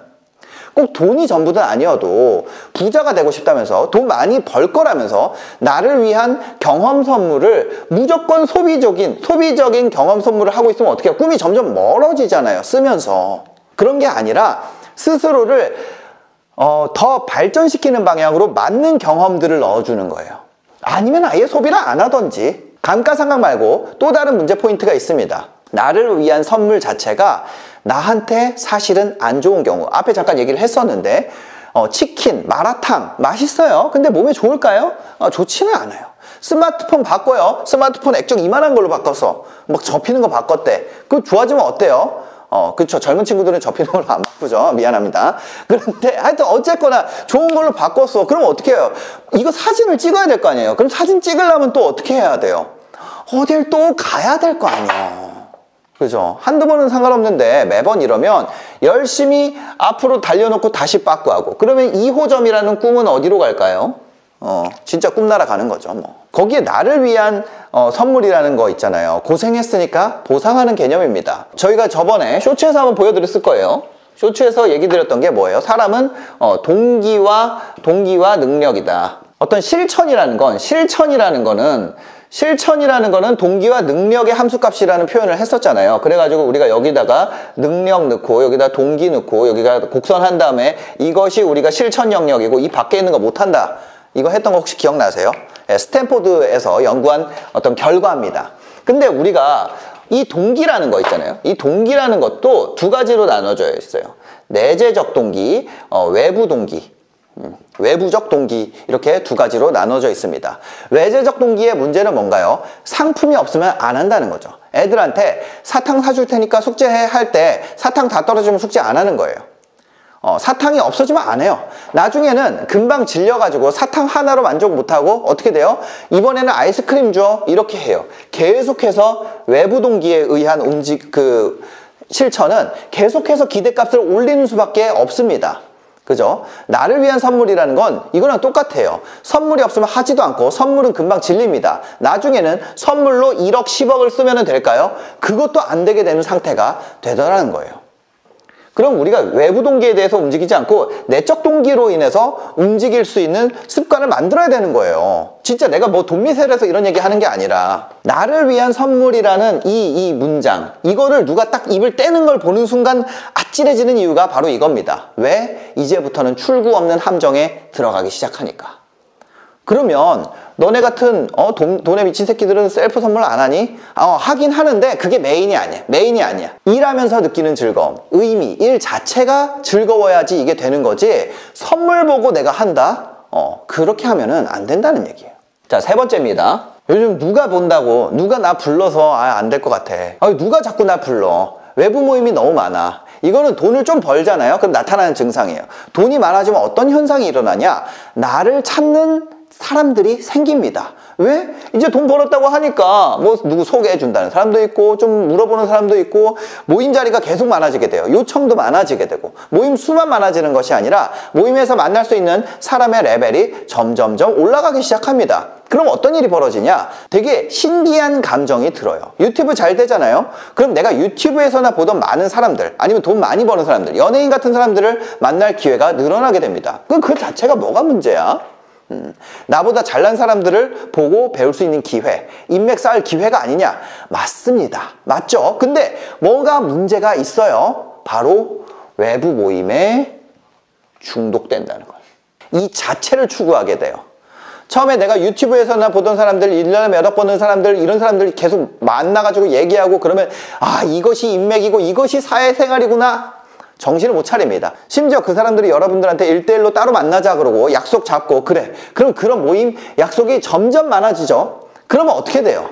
예. 그럼 이 모임에 나갈 수 있게 해준 것이 뭐예요? 이 모임에 나갈 수 있게 해준 것이 나의 성과야. 근데 이거는 뭐예요? 절대값이 필요해요. 절대값. 무슨 절대값? 시간. 시간이라는 건 24시간이에요. 이것에 원래 없던 거잖아. 외부 모임이 없잖아요. 없었는데 갑자기 졸부되니까 사람들이 불러가지고 모임이 생긴 거잖아요. 그럼 여기에다가 시간을 쓰게 되면 어떻게 돼요? 내 성과에 넣을 시간이 당연히 줄어들게 됩니다. 왜? 시간은 늘어나는 것이 아니라 고정돼 있으니까. 상대성 이론 얘기하는 거 아니에요. 제가 말하는 건 24시간을 얘기하는 거예요. 아니면 너가 빛의 속도로 달리던지. 그러면 늘어나겠죠. 그럼 모임 나가다가 이제 시간이 없어지니까 어떻게 돼요? 매출이 정체되고 내가 떨어지기 시작해. 그럼 모임 사람들이 돈 줍니까? 안 줘요. 그 사람들 그냥 웃고 떠들고 하는 거예요. 거기에 그 사람들이 나를 그냥 불렀을까? 자기 일에 도움이 되는 구석이 있으니까 불러준 겁니다. 예, 세상에 공짜가 있을까요? 이거 없다는 걸 깨달아야 돼. 공짜로 해주는 거는 엄마 아빠밖에 없어요. 근데 엄마 아빠 중에서도 좋은 엄마 아빠, 어떤 엄마 아빠들은 공짜가 없어. 낳아준 것도 빚 갚으라 그래. 근데 만약에 내 사업이 이 모임에 나가느라 기울어요. 그럼 그 사람들 계속 부를까요? 결국에는 낙동강 오리알 되는 겁니다. 거기에 이런 모임 나가는 이유가 뭘까요? 말로는 배우러 나간다고 하죠. 근데 속마음 보면 상당 부분 이런 게 있어요. 나 누구 알아. 나 땡땡땡 알아. 이거 하고 싶은 거예요. 이게 도움이 되냐? 누구랑 알아. 누구랑 뭐 했어. 여러분이 어디 가가지고 나 주원교 알아. 그럼 여러분들이 도움 되는 게 있어요? 없어. 뭐 있어. 그죠? 그게 현실이에요. 여러분이 어디 가가지고 뭘 한다 그래도 결국 내 인생은 누가 구해야 돼요? 내 인생은 내가 구해야 돼요. 내 인생은 누가 구해줄 수가 없어요. 엄마 아빠도 못 구해줘. 진짜로. 요즘에는 구해주는 엄마 아빠도 있더라고요. 일에서 출근해가지고 애 힘들면 찾아와가지고 우리 애 힘든데 왜 야근 시키냐고 이런대잖아. 그런 식으로 누구 알아로 계속 인맥 넓히다 보면 어떻게 돼요? 여러분들 자체로서 의미 있는 것이 아니라 다른 사람으로 인해서 누가 의미가 생기는 거야. 그러면 그런 모임 계속 나가면서 돈, 시간만 잃어버리고 얻는 건 없는 셈입니다. 심지어 같이 술 먹거나 골프 치면서 놀러 다닌다 그러면은 뭐 답도 없는 거고. 이미 이런 과정을 진짜 많이 저는 그래도 오래 거쳤어요. 예. 근데 제가 만약에 이런 거를 이제 막 나가고 이런 거 보면은 사람들이 그렇게 생각한다고요. 이제 쟤 겁먹들었네. 내 생각에 나를 가만히 제3자의 위치에서 바라봤을 때 이런 모임이 좀 많아진다. 아찔한 거죠. 저러다가 훅 갈 수도 있겠다. 왜? 시간이라는 건 24시간은 세상에 공평하니까. 한번 정리를 해보겠습니다. 돈미새들 눈에만 보이는 아찔한 상황. 첫 번째, 나 차 바꾸려는 시그널이 보인다. 두 번째, 나를 위한 선물을 번아웃인데 나를 위한 선물을 통해서 극복해야 된다. 뭐 이런 소리를 해. 세 번째, 모임이 지나치게 많아진다. 이겁니다. 이 세 가지 유념하시고요. 여러분들이 만약에 돈을 쫓는 삶을 산다면 이 세 가지는 반드시 피하시기를 바랍니다. 네, 독서하면 성공한 사람들 많이 있죠. 저도 책 내용 소개 자주 합니다. 왜? 저도 독서로 배운 게 많고 책 읽었으니까 성공할 수 있었던 부분들이 분명히 있기 때문이에요. 근데 우리가 이 명제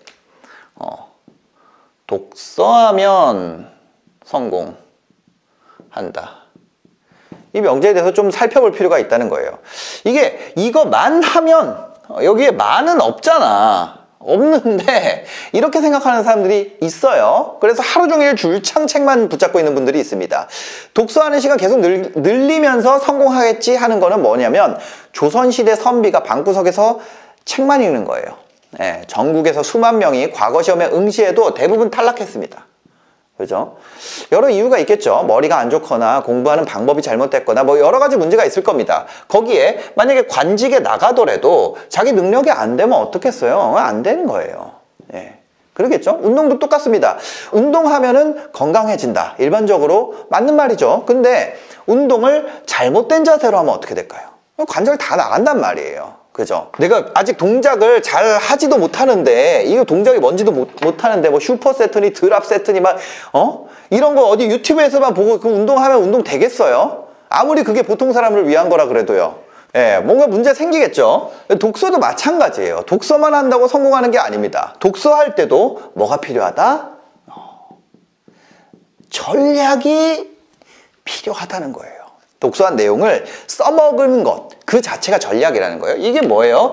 독서 플러스 알파라는 겁니다. 그런데 이 플러스 알파를 몰라서 사람들이 독서를 하면서도 인생 변화가 안 돼요.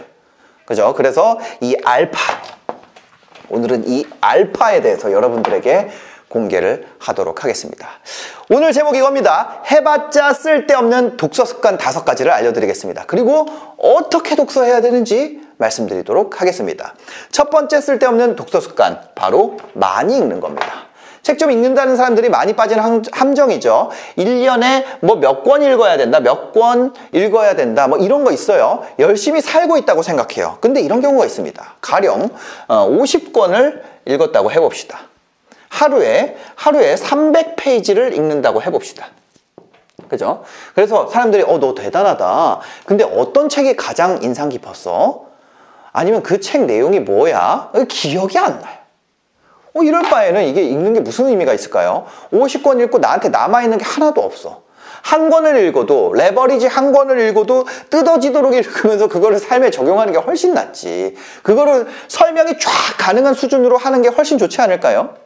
그냥 많이 하는 독서는 의미가 없다는 거예요. 책을 읽는데도 그래도 의미 없다 그러네. 그럼 어떻게 읽어야 되는 건데? 그래서 다음 습관에서 알려드리도록 하겠습니다. 두 번째는 이거예요. 두 번째는요, 읽기만 하는 독서입니다. 글씨를 못 써도 이해해 주시길 바랍니다. 네. 간혹 사람들 중에서 책을 굉장히 깨끗하게 읽는 사람들이 있습니다. 저희 와이프가 옛날에 그랬었어요. 책을 펴지를 못하게 하는 거야. 이렇게 해서 이렇게 서 있는 채로 읽게 하는 거예요.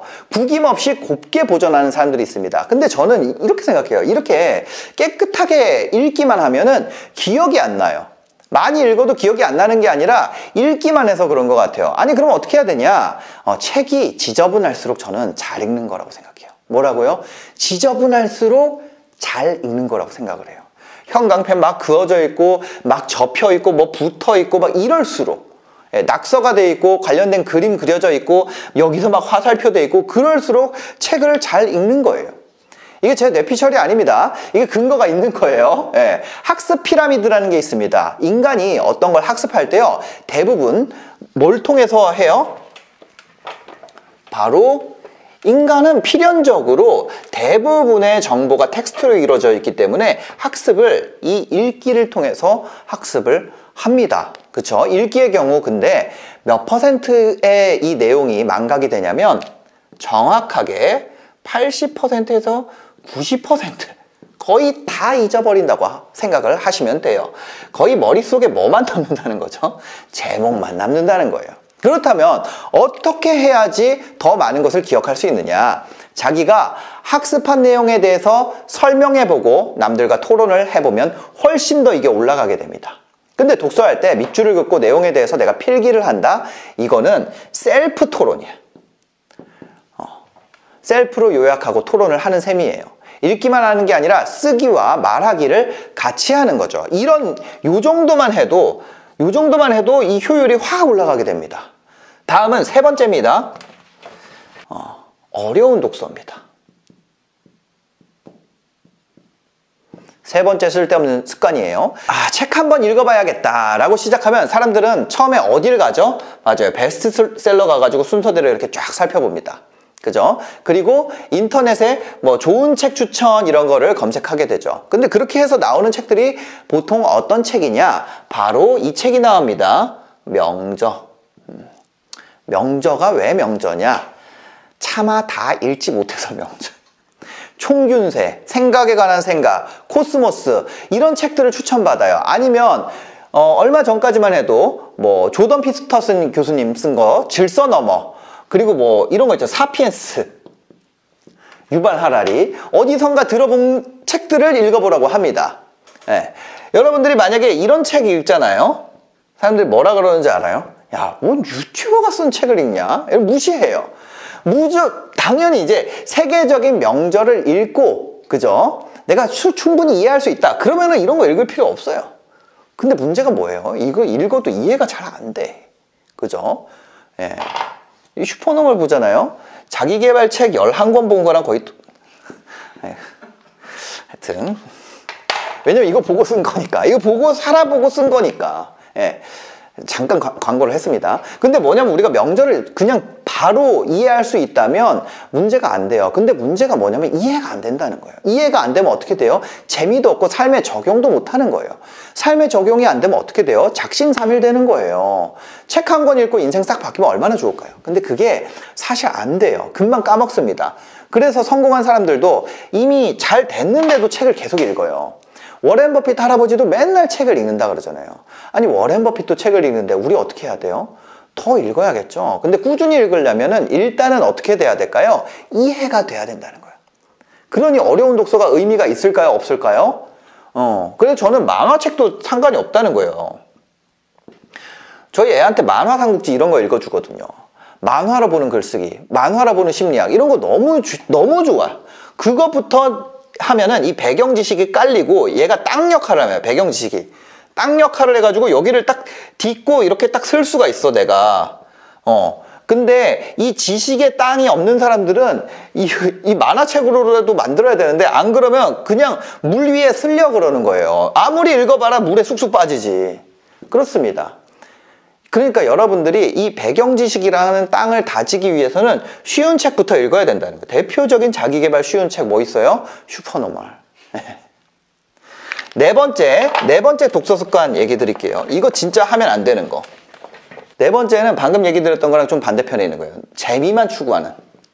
재미 추구 독서. 너무 재미만 추구하는 거예요.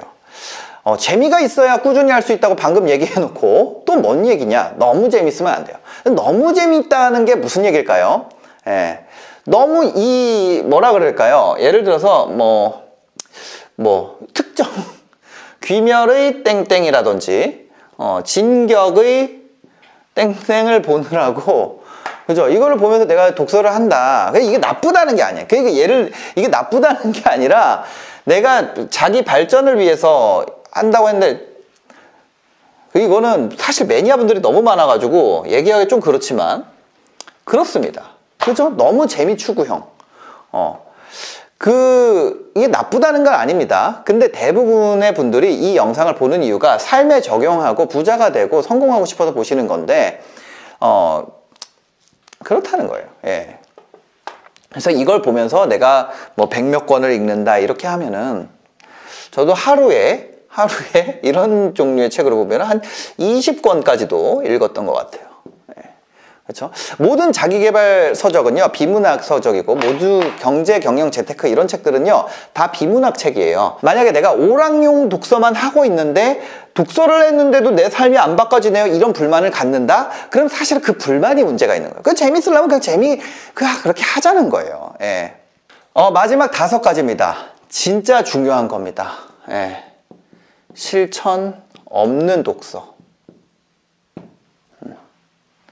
이게 제일 문제예요. 이거 마지막에 넣은 이유가 있습니다. 책을 100날 읽어도 아무것도 안 해요. 그냥 살던 대로 삽니다. 자, 여러분이 수영에 대해서 책을 다 읽었어요. 수영장 그냥 어느 날 가면 수영 겁나 잘해요. 그럴 수가 없습니다. 여러분이 유도 관련된 책을 막 100권 읽었어요. 그리고 가서 유도하면 잘해요? 안 돼요. 운동 관련된 거 내가 아무리 봤어요. 운동 가가지고 하면 돼요? 잘 안 된다는 거예요. 그냥 마찬가지예요. 삶에 성공하는 원칙에 대해서 나와 있는 자기계발 서적 내가 아무리 읽었어요. 근데 그냥 살던 대로 살아. 그럼 될까요? 그럴 거면 책을 읽을 이유가 없죠. 그래도 이거 그냥 보기만 해도 도움이 되지 않을까 이런 생각이 들죠. 근데 당장 실천 안 하면 아까 전에 제가 뭐라 그랬죠? 90% 까먹는다 그랬어요. 실천하지 않으면 의미가 없어요. 제가 정확히 말씀드릴 수 있는 건 50권, 100권을 읽는 것보다 한 권, 아니 어차피 다 까먹을 거 한 문장 읽더라도 이 문장을 삶에 적용하고 실천하는 게 낫습니다. 그래야 뭐가 돼요? 인생이 바뀐다는 거예요.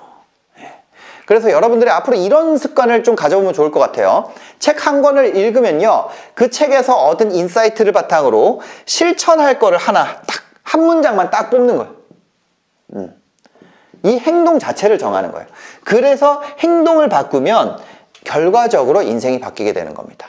오늘 해봤자 쓸데없는 독서 습관 5가지에 대해서 말씀드렸습니다. 첫 번째 뭐였죠? 많이 하는 독서. 두 번째 뭐였죠? 읽기만 하는 독서. 세 번째, 어려운 것만 찾아서 읽는 독서. 네 번째, 재미만 추구하는 독서. 다섯 번째, 실천 없는 독서였습니다. 여러분들 독서 습관 한번 점검해 보시고요. 아, 내가 이런 습관을 가지고 있는 건 아닌지 한번 점검해 보시면 도움이 되실 겁니다. 들으면서 느끼셨겠지만 가장 중요한 포인트가 뭐였죠?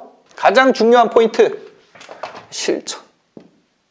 이겁니다. 실천. 진짜 너무 중요해요. 예, 지속적으로 독서하고 그거를 내가 실천할 수 있을 때 인생을 바꾸는 의미 있는 독서가 완성되는 겁니다. 이런 댓글이 더 애매해요. 예, 분명 나한테 대놓고 뭐라 하는 건 아닌데 생각해보면은 은근히 기분 나쁘게 돌려가는 댓글들, 이런 분들 보면은 상대하기가 되게 곤란합니다. 아, 이게 깐 건가? 깐 거면 내가 지울 텐데. 아, 이런 것까지 내가 지우면 내가 쪼잔한 사람인가? 근데 그런 사람들을, 예전에는요, 제가 뭐라고 했냐면, 리플을 달았어요. 이거 이렇고요. 그랬더니 재밌는 일이 일어나기 시작했습니다. 뭔지 아세요? 모든 사람들이 나를 돌려까기 시작한 거예요. 가장 좋은 방법은요, 이거를 내가 차단하는 거예요. 그게 가장 좋은 방법입니다. 여기다가 시간을 쓸수록 누구 손해예요? 내 손해예요. 사람 만나는 거 왜 만나요? 기분 좋으려고 만나는 거예요. 근데 현실 세계에도 이렇게 돌려가는 사람들이 있을까요? 없을까요? 있다는 거예요. 여러분들의 에너지를 낭비시키는 그런 사람입니다. 그럼 이런 분들 현실 세계에서는 어떻게 처리해야 될까요? 지금부터 알려드리겠습니다. 가장 심플한 첫 번째 해결책 뭔가요? 손절입니다. 손절 1단계. 그죠? 아, 너무 냉정한 거 아니야? 아니죠. 생각을 해보세요. 돌려까는 사람이 상처받을까봐 손절 못하고 나 혼자 스트레스 받는 거예요. 그 사람이랑 연락을 끊으면 그 사람이 상처받을까봐. 그럼 그거는 돌려서 말하면 나한테 너무한 거 아닌가? 은근히 그렇게 돌려까는 사람하고 나랑 그냥 비교를 해보자는 거예요. 내 인생이랑 비교해가지고 뭐가 더 소중해요? 그 사람 인생이랑? 당연히 나죠. 근데 왜 덜 중요한 사람, 나보다 당연히 다 덜 중요하단 말이에요. 그 사람 신경 쓴다고 나에 대한 것을 깎아먹고 있냐는 거예요. 남에게 냉정하게 보일까봐 뭐 그렇게 고민하면서 나 자신한테 냉정하고 잔인한 짓을 계속 하는 거더라고요. 네, 그러니까 우리가 손절 못하는 이유가 이런 부분이에요. 저의 심연을 살펴봤어요. 근데 뭐가 있나요? 욕심, 욕망, 뭔가 이런 것들이 있는 거예요. 뭔가 그 사람에게 일말의 기대, 이런 거를 우리가 버리자는 거예요. 일말의 기대, 욕심, 욕망, 이거에 대해서 얘기를 해볼게요. 세상에 산타가 있어요? 산타 없어요. 네, 없지, 당연히 없지. 그런데 아직도 내 인생에 이런 산타 같은 역할을 해줄 사람이 나타나기를 기다리고 있었던 거예요. 내 나이가 30이 넘었는데도. 자기 인생은 누가 구해야 돼요? 나예요, 나. 내 인생을 구할 사람이 사실은 우리 엄마 아빠도 아니고 우리 와이프도 아니고 내 애도 아니고 그냥 나였던 거야. 내 인생을 자기가 구해야 된다는 사실을 인정을 하는 순간 우리가 할 수 있는 게 있습니다. 바로 손절이라는 거예요. 이거를 이런 부분을 버리지 않으면 할 수가 없어요. 내가 어느 정도 괜찮아, 사람과의 관계에 대해서 내가 좀 자립심이 있어, 너무 의존적이지 않아, 이런 경우에 두 번째 선택을 할 수 있는데요. 두 번째 뭐냐면 좀 어려워요. 사실을 보여주기. 우리가 거울 치료라는 말이 있잖아요. 앞에서 제가 뭐라 그랬죠? 돌려가는 사람을 손절하라고 얘기를 드렸는데, 근데 그렇게 하려다 보니까 좀 어려운 점이 있다는 거예요. 왜? 돌려가는 사람이 내가 그런 어떤 산타에 대한 기대 이런 게 아니라 내 가족인 거야. 손절을 할 수가 없는 사람인 거야. 진짜로 너무 심하면 사실은 가족도 손절해야 돼요. 제가 소신 발언하겠습니다. 그냥 나와서 혼자 살아야 돼요. 여기에 대해서 의견이 분분할 수 있는데 저는 자신을 먼저 구하지 않고 가족의 얽매이는 선택을 하는 것도 자기 자신이라고 생각합니다. 그죠? 근데 여기서 그까지 선택을 못하는 사람들이 있어요. 그럴 때는 어떻게 해야 될까요? 그럴 때는 이때 많은 사람들이 하는 실수가 있습니다. 바로 뭐예요? 감정적 대응. 감정적 대응을 하게 됩니다. 왜요? 은근히 돌려까 가족이 엄마가 아빠가 계속 나를 돌려간단 말이에요. 참다 보면 어떻게 돼요? 화가 나죠. 아니 왜 열받게 말을 그따위로 하냐. 그렇게 돌려가니까 좋아? 내 인생이 망가지는 게 좋아? 이런 상황이 되기 시작하면 관계가 극단으로 치닫게 됩니다. 그런데 그 상황에서 뭐라 그래요? 그 상대가 미안 내가 지금까지 돌려갔네. 앞으로는 그러지 않을게. 이렇게 얘기할까요? 아니지. 내가 이게 감정적으로 터지는 순간 상대는 어떻게 돼요? 상대가 나를 돌려간다는 걸 만만하게 보는 거예요. 근데 감정이라는 거는 어떤 팡 튀어오르는 거잖아요. 이 사람은 내가 감히 감정적인 걸 나한테 보여? 이런 거야. 너가 감히? 그 순간 더 센 걸로 막 두드려 패는 거예요. 실제 물리적으로 때리는 경우도 있고 가까운데 근데 너가 감히 그렇게 감정적인 걸 나한테 보인다고? 야, 너 지금 뭐라 그랬어? 네가 뭘 잘했다고 막 이러면서 또 그렇게 되는 거예요. 그래서 서로 감정적으로 막 부딪히다 보면은 그게 그렇게까지 화낼 일이냐? 넌 생각이 왜 이렇게 좁냐? 뭐 이렇게 되는 거예요. 그러면서 싸움이 나는 거예요. 문제 해결이 될까요? 안 된다는 거예요. 돌려가는 사람들은 둘 중에 하나예요. 둘 중에 하나입니다. 하나는요, 자기가 나보다 더 똑똑해서 돌려가는 거를 내가 모를 거라고 생각해. 두 번째는 너무 무식해가지고 이런 말이 돌려가는 말인지도 몰라. 어쨌거나 핵심은 자기가 나를 돌려가고 있고 내가 그걸 알고 있다는 거를 모르는 거예요. 첫 번째는 듣는 사람이 모르는 줄 아는 거. 두 번째는 말하는 사람이 몰라. 둘 다 뭐예요? 어쨌거나 모른다는 거예요. 알고 있다는 걸 모르던지 자기가 말하면서도 모르던지 그거 어떻게 해야 돼요? 깨닫게 해줘야 되는 거예요. 인식을 시켜줘야 돼요. 그 방법이 뭐냐면 사실을 보여주는 겁니다. 이게 상담학 서적에서 소개하는 뭐냐면 재진술이에요. 재진술이라는 고전 상담 기법이에요. 상대방이 어떤 말을 하면 그 안에 담긴 팩트만 추려가지고 다시 그대로 말해주는 거예요. 그럼 무슨 효과가 있을까요? 자기가 무슨 말, 생각을 하고 있는지 정확하게 다시 한번 인지시켜주는 거예요. 여러분이 유튜브 도전한다고 친구한테 말했어요. 근데 친구가 뭐라고 하냐면 와, 요새 유튜브 개나 소나 다 하네? 이런 식으로 표현을 하는 거예요. 근데 거기서 야, 너 지금 뭐라고 짓걸었냐? 막 이러면서 바로 직진을 때리면 어떻게 돼요? 친구가 거기서 뭐라고 답할까요?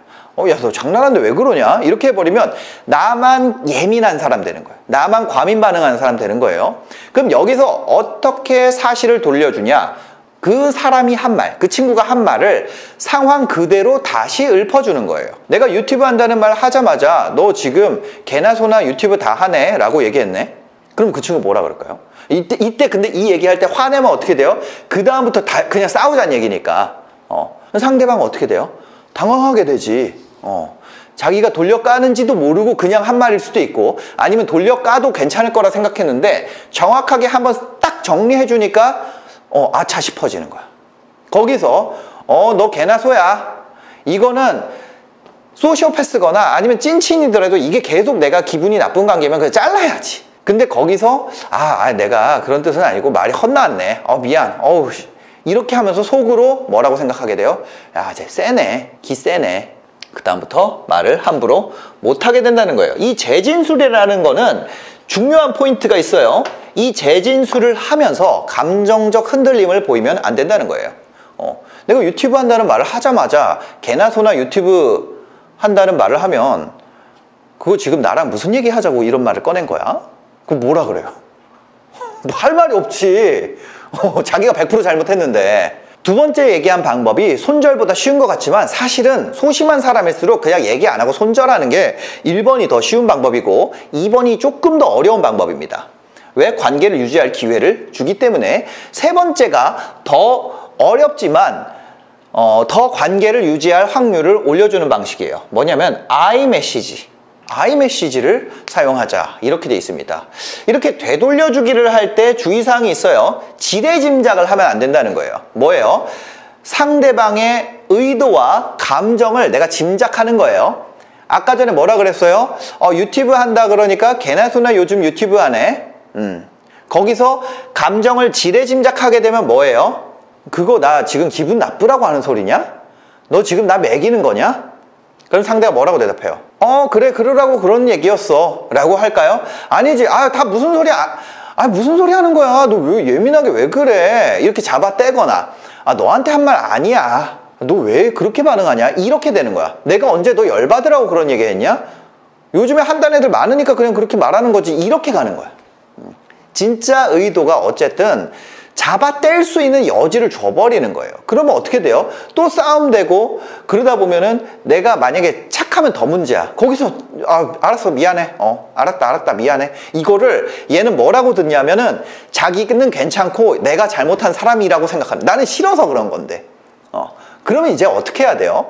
아이메시지. 아이메시지라는 건 너 이렇게 생각하고 나한테 말한 거지? 라고 하는 게 아니에요. 나로 인해서 나오는 거예요. 나로부터 발생하는 이야기를 하는 거예요. 내 입장의 얘기만 하는 거예요. 야, 네 말 들으니까 난 이런 생각이 드네. 내 입장에서 얘기하는 거예요. 내가 유튜브 한다고 말하자마자 개나 소나 한다고 하니까 내 입장에서는 나한테 하는 말 같아서 불편하네. 내 얘기했는데 뭐. 그러면 너가 기분 나쁠 일이 아니지 이렇게 할 수는 없잖아. 이렇게 말하면 상대가 의도가 뭐였든 상관이 없어요. 그게 장난이었든 뭐든 내가 그렇게 느꼈다는 거예요. 내가 느꼈다는 사실을 전달하는 거예요. 그래도 상대방이 나 그런 의도 아니었는데 하면서 뭐 빠져나가고 말을 이제 비비기 시작할 수는 있죠. 근데 상관이 없어요. 왜? 그 말을 하기 시작하면 내가 불편했으니까 주의해줘. 이렇게 얘기를 할 수 있잖아. 그게 뭐 잘못한 거예요? 그 말 하는 게? 그 말 했는데 그 말 하는 놈이 이상한 놈으로 만들려고 그러면은 그 친구는 손절해야 되는 거예요. 네. 내가 너 기분 나쁘라고 이런 말 하냐? 이렇게 되면은 논점이 흐려지고 싸움으로 가게 되면 그 말 잘하거든요. 그런 애들이. 비꼬는 애들이 말을 잘해. 논점을 흐리면서 막 이렇게 휘몰아치기 시작하면은 얘기가 안 돼요. 그러니까 팩트만 계속 얘기해야 돼. 너가 그렇게 생각하라고 하는 거 아닌데 왜 혼자 급발진이야? 막 이런 얘기 하면은 할 말이 없어지잖아. 그래서 돌려가는 사람들을 닥치게 하고 싶을 때는 네가 이렇게 했잖아. 그게 아니라 난 이런 걸 느꼈어.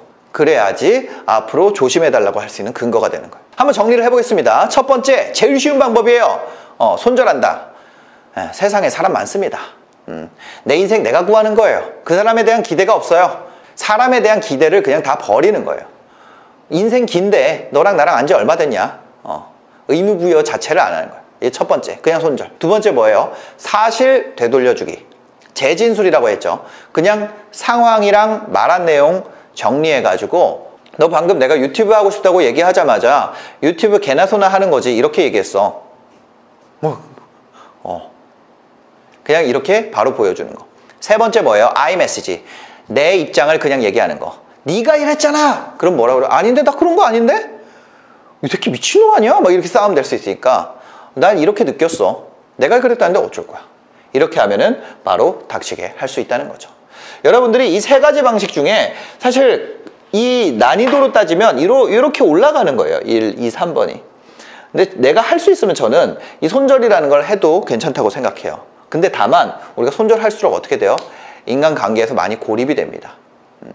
내가 고립됐을 때 별로 데미지가 없는 타입이라면 저는 이게 제일 빠르고 편하다고 생각을 해요. 근데 관계를 유지하고 싶다면 그 사람을 가르치고 바꿔서 끌고 가고 싶다면 아이메시지 기법이나 재진술 기법을 한번 사용해 보는 것도 좋겠다. 이렇게 말씀드리고 싶습니다. 저는 이런 사람이에요. 어떤 사람이냐면 부정적. 전혀 긍정적이지가 않습니다. 근데 이런 부정적인 사람은요, 성공하기가 힘들어요. 왜냐면요, 세상에 모든 성공의 확률이라는 건, 성공이라는 건 아주 작아요. 대부분의 일반적인 사건은 다 실패고요. 아주 작은 확률로 성공이라는 사건이 발생하기 때문에 부정적인 사람은 이것을 보고 달려간다는 선택을 할 수가 없다는 얘기예요. 그러니까 부정적인 사람이 성공할 수 있을까요? 저 자존감 높을까요? 저 자존감 낮아요. 네. 그래가지고 제가 부정적인지 아닌지를 다른 사람들한테 물어봐서 다른 사람의 시선을 통해서 저를 인식해요. 이걸 버리기 위해서 노력을 많이 했죠. 제가 유튜브에 집착하는 이유도 이런 것 때문인 것 같아요.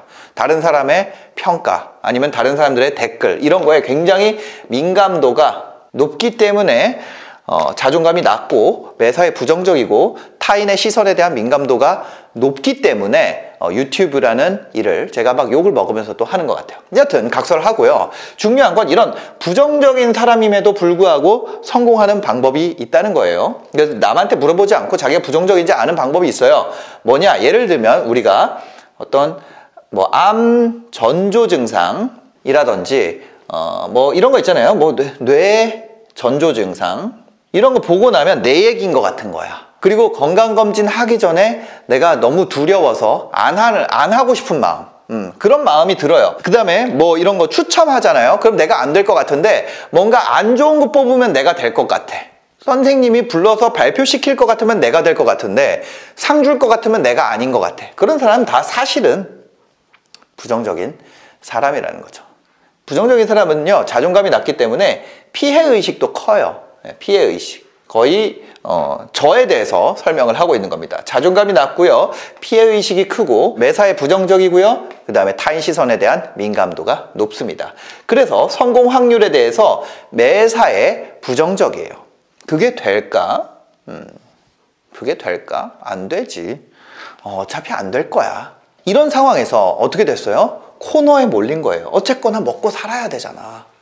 그래서 막 탈출하려고 막 난리를 쳤어요. 나름의 뭔가를 보고 막 책도 읽고 생각을 바꾸려고 난리도 쳤어요. 그랬더니 아주 기이한 자본주의가 낳은 괴물 방식의 성공하는 방식에 대해서 오늘 얘기를 하려고 합니다.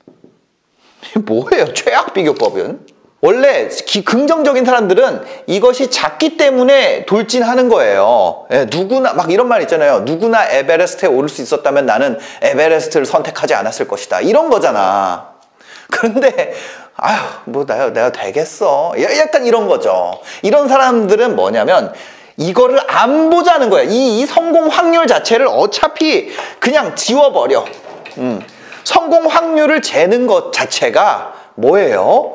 긍정적인 사람들의 그 판이야. 그 사람들의 로직에 따라서 나를 하는 거야. 이 성공 확률이라는 걸 아예 무시합니다. 왜? 확률이 크던 작던 어차피 안 될 거라고 생각하니까. 그럼 뭐예요? 최악의 상황은 무조건 일어날 거라고 생각하잖아요. 그리고 문제는 성공의 기쁨이라는 게 있어요. 성공의 기쁨. 이게 자존감 낮고 부정적인 사람들은 이게 어차피 하루도 안 가요. 여러분들이 스스로에게 솔직해 보세요. 피해의식 높고 자존감 낮고 부정적이고 내가 만약에 타인에 의한 민감도가 높아. 그러면 내가 뭔가 프로젝트 성공했을 때 그 기쁨이 얼마나 가요? 그거를 내가 한 달씩 끌고 갈 수 있어요? 그 기쁨에 대한 감사함을 내가 한 달씩 끌고 갈 수 있냐고. 그게 안 돼요. 어쨌거나 이런 사람들은 안 돼요. 그래서 우리가 실패하는 거예요. 그럼 우리가 뭐에 대해서 따져봐야 되냐? 바로 최악의 상황에 겪게 되는 아픔, 피해량, 이걸로 우리가 살자는 거예요. 어차피 내가 이것이 완전히 망했을 때 얼마나 아플 것인가, 내가 이것이 완전히 내가 상상할 수 있는, 어차피 난 최악으로 상상 잘하니까 최악의 망상까지 갔을 때 얼만큼 나에게 피해가 될 것이냐, 그거를 생각하는 거예요. 그래서 뭐냐면 이게 성공해서 기쁜지를 보는 게 아니에요. 이게 견딜만 한지를 보는 거야. 견딜만 한지. 이거 좀 다른 방향이죠. 견딜만 하다면은 한다. 왜? 어차피 실패할 거. 망했을 때 내가 견딜만 한지를 보는 거야. 일단 내가 망한다는 것을 가정합니다. 어떤 거를 시도할 때 잘 될 거야. 자기 확신. 내가 결과적으로 아주 잘된 모습을 더 명확하게 상상하고 시간과 장소를 정하고, 그게 아니라 얼만큼 최악으로 망할지를 보는 거예요. 그 수를 얘가 견딜만 한지를 보고 이것들을 없애가는 방식인 거예요. 이 경우의 수를 그냥 날려. 어차피 아플 거면 날려. 그거예요. 그래서 뭐냐면 인간 관계에서도 만약에 최악의 상황을 가정하고 그거인지 아닌지 몰라. 근데 그걸 것 같으면 그냥 날려. 자존감 낮은 사람들이 살아남는 방법입니다. 그렇게 해서 뭐예요? 망하는 걸 가정하고 망했을 때 얼마나 잃는지를 비교하는 거예요. 어차피 이겼을 때 100을 얻던 만을 얻던 기쁘지가 않으니까 내가 얼마나 아플지를 보는 겁니다. 저희 같은 사람들은요, 어차피 성공해도 별로 안 기쁘거든요. 성장을 위해서 만약에 우리가 절대 양보할 수 없는 게 하나 있다면 그 뭘까요? 저는 이거를 꼭 꼽고 싶어요. 뭐냐면 이 친구입니다. 바로 실수라는 친구죠. 근데 어른들이 이런 얘기를 해요. 절대로 너 왜 이렇게 실수투성이니? 실수하지 마. 이런 얘기를 하는 경우도 있고요. 반대편에는 이런 경우도 있어요. 실수를 두려워하지 마. 이렇게 얘기한단 말이에요. 근데 저는 이 두 가지가 왜 이렇게 왔다 갔다 할까? 이 두 가지가 다른 사람한테서 나온 얘기가 아니라 한 사람에게서 나오는 얘기더라는 거죠. 그래서 곰곰이 생각해 봤어요. 예전에는 이렇게 생각했죠. 어른들은 너무 뒤죽박죽이야. 자기 맘대로 말해. 근데 어느 날부터 이제 제가 나이를 먹고 나니까 그 두 가지 양면성에 대해서 깊게 생각을 해봤어요. 그랬더니 실수라는 게 두 가지 측면이 있더라는 거예요. 하나는 한 가지 타입의 한 측면이 있어요. 실수의 한 가지 측면은 이거예요. 방심, 교만, 권태, 익숙함, 이런 속성을 갖고 있어요. 정반대의 하나는 초보, 낯섦, 첫 경험, 미숙, 이런 측면이 있어요. 그죠? 이 두 가지가 이 같은 말로 쓰이고 있다 보니까 한 사람이 두 가지 용어로 저에게 조언을 했더라는 거죠. 그리고 우리가 종종 이거를 헷갈리고 있다는 거예요. 여기서 이거를 A타입이라고 할게요. 이걸 B타입이라고 할 거예요. A타입의 실수를 벗어나는 방법이 있습니다. A타입의 실수를 벗어나는 방법은요, 디테일을 살리는 거예요. 디테일을 살리려면 어떻게 해야 되죠? 한 프로젝트당 한 단위의 일에 들어가는 시간을 늘려야 돼요. 그러려면 어떻게 해야 되죠? 일의 양을 줄여야 돼. 그래야지 방심하지 않고 교만하지 않고 권태하지 않고 익숙하더라도 다른 눈으로, 디테일한 눈으로 우리가 볼 수 있어야 되는 거예요. 그냥 익숙하게 보는 게 아니야. 그러면은 B타입에는 뭐가 있을까요? B타입을 벗어나는 방법. B타입을 벗어나는 방법은 우리가 자전거를 처음 배울 때를 생각해 볼게요. 자전거에서 내가 넘어졌어. 그럼 B타입의 실수를 극복하는 방법은 뭐예요? 자전거 이쪽으로 넘어질 때 핸들 일로 꺾어야 되는데, 이거를 익숙해지려면 이거는 일의 양, 그러니까 경험의 양이죠. 회사니까 일이라고 표현을 하는데 경험의 양을 늘려야 돼요. 결과적으로 봤을 때 어때요? 방향이 완전 반대인 거야. 하나는 일의 양을 줄여야 되고 하나는 일의 양을 늘려야 됩니다. 근데 우리가 어떤 선택을 하게 되냐면 이 일의 양을 줄이지 않고 방심한 나, 교만했던 나, 권태했던 나를 반성해. 그 다음에 어떻게 하냐면 일의 양이 그대로인데 그냥 검토라는 과정을 추가하게 됩니다. 이것이 모든 경우의 수에 대한 검토가 추가돼. 어떻게 돼? 이쪽 방향은 일을 줄이는 것이 이걸 줄일 수 있는, 실수를 줄일 수 있는 방향인데 우리는 어떤 방향을 선택하게 돼요? 결국에 이거를 또 하게 되는 거야. 검토라는 낯선 작업을 더 추가하다 보니까 일의 양을 더 늘려야 된다고 계속 가게 되는 거예요. 그럼 어떻게 돼요? 매뉴얼이 엄청나게 복잡해지게 되고 하나하나 실수, 숨 쉬는 것도 다 방법이 있는 것처럼 그 체크리스트를 만들게 되는 거예요.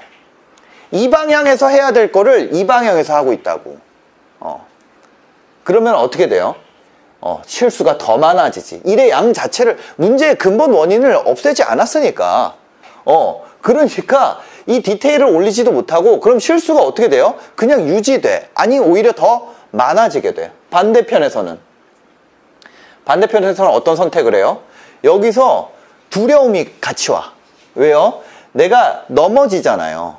넘어지고 실수하잖아. 그거에 대해서 자책하게 되면서 경험의 양을 오히려 이쪽 실수일 때, 이쪽 타입의 A타입의 실수일 때 일의 양을 줄여야 되고, B타입의 실수일 땐 일의 양을 늘려야 되는데 이 선택한다고.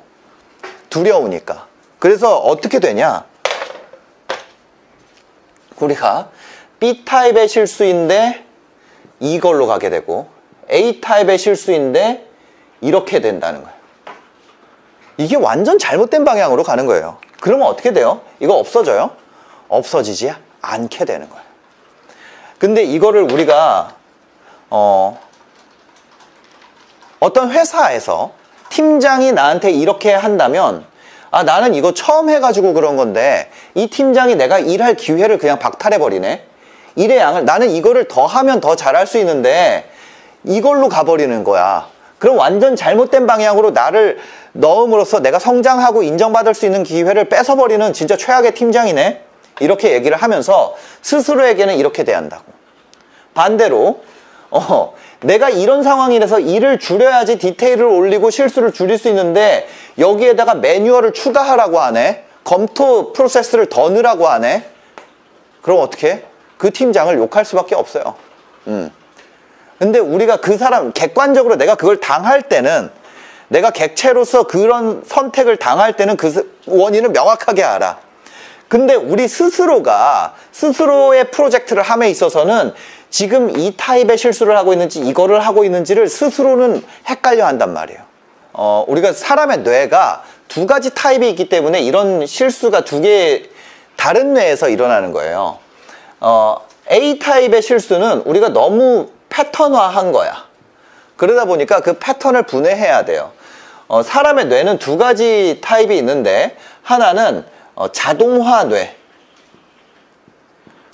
생각에 관한 생각이라는 데니얼 카너먼의 책을 보면은 시스템 1이 바로 이 자동화 뇌입니다.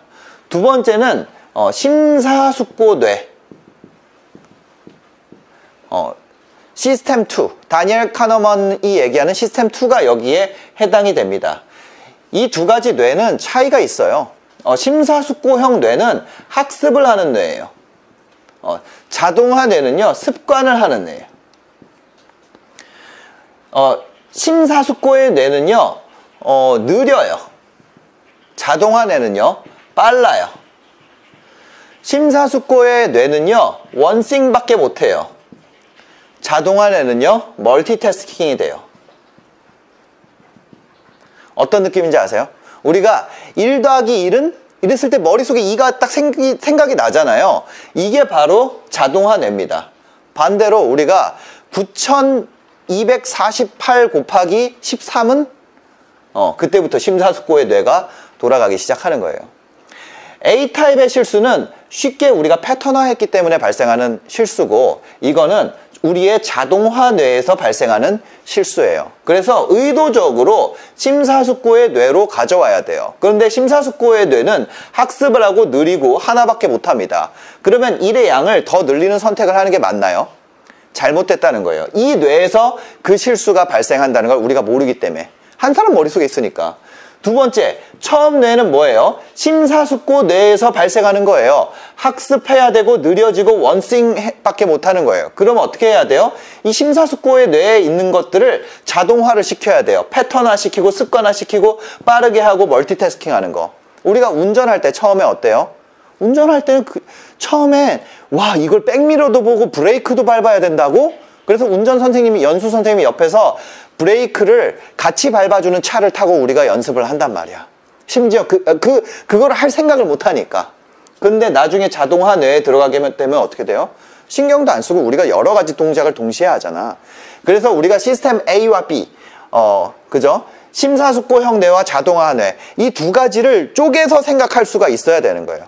그래야지 우리 팀원들 각각의 역량에 대한 이해, 그리고 실수가 어디서 발생하고 있는지에 대해 이해할 수 있고 커뮤니케이션 할 수 있는 룸이 생긴다는 거지.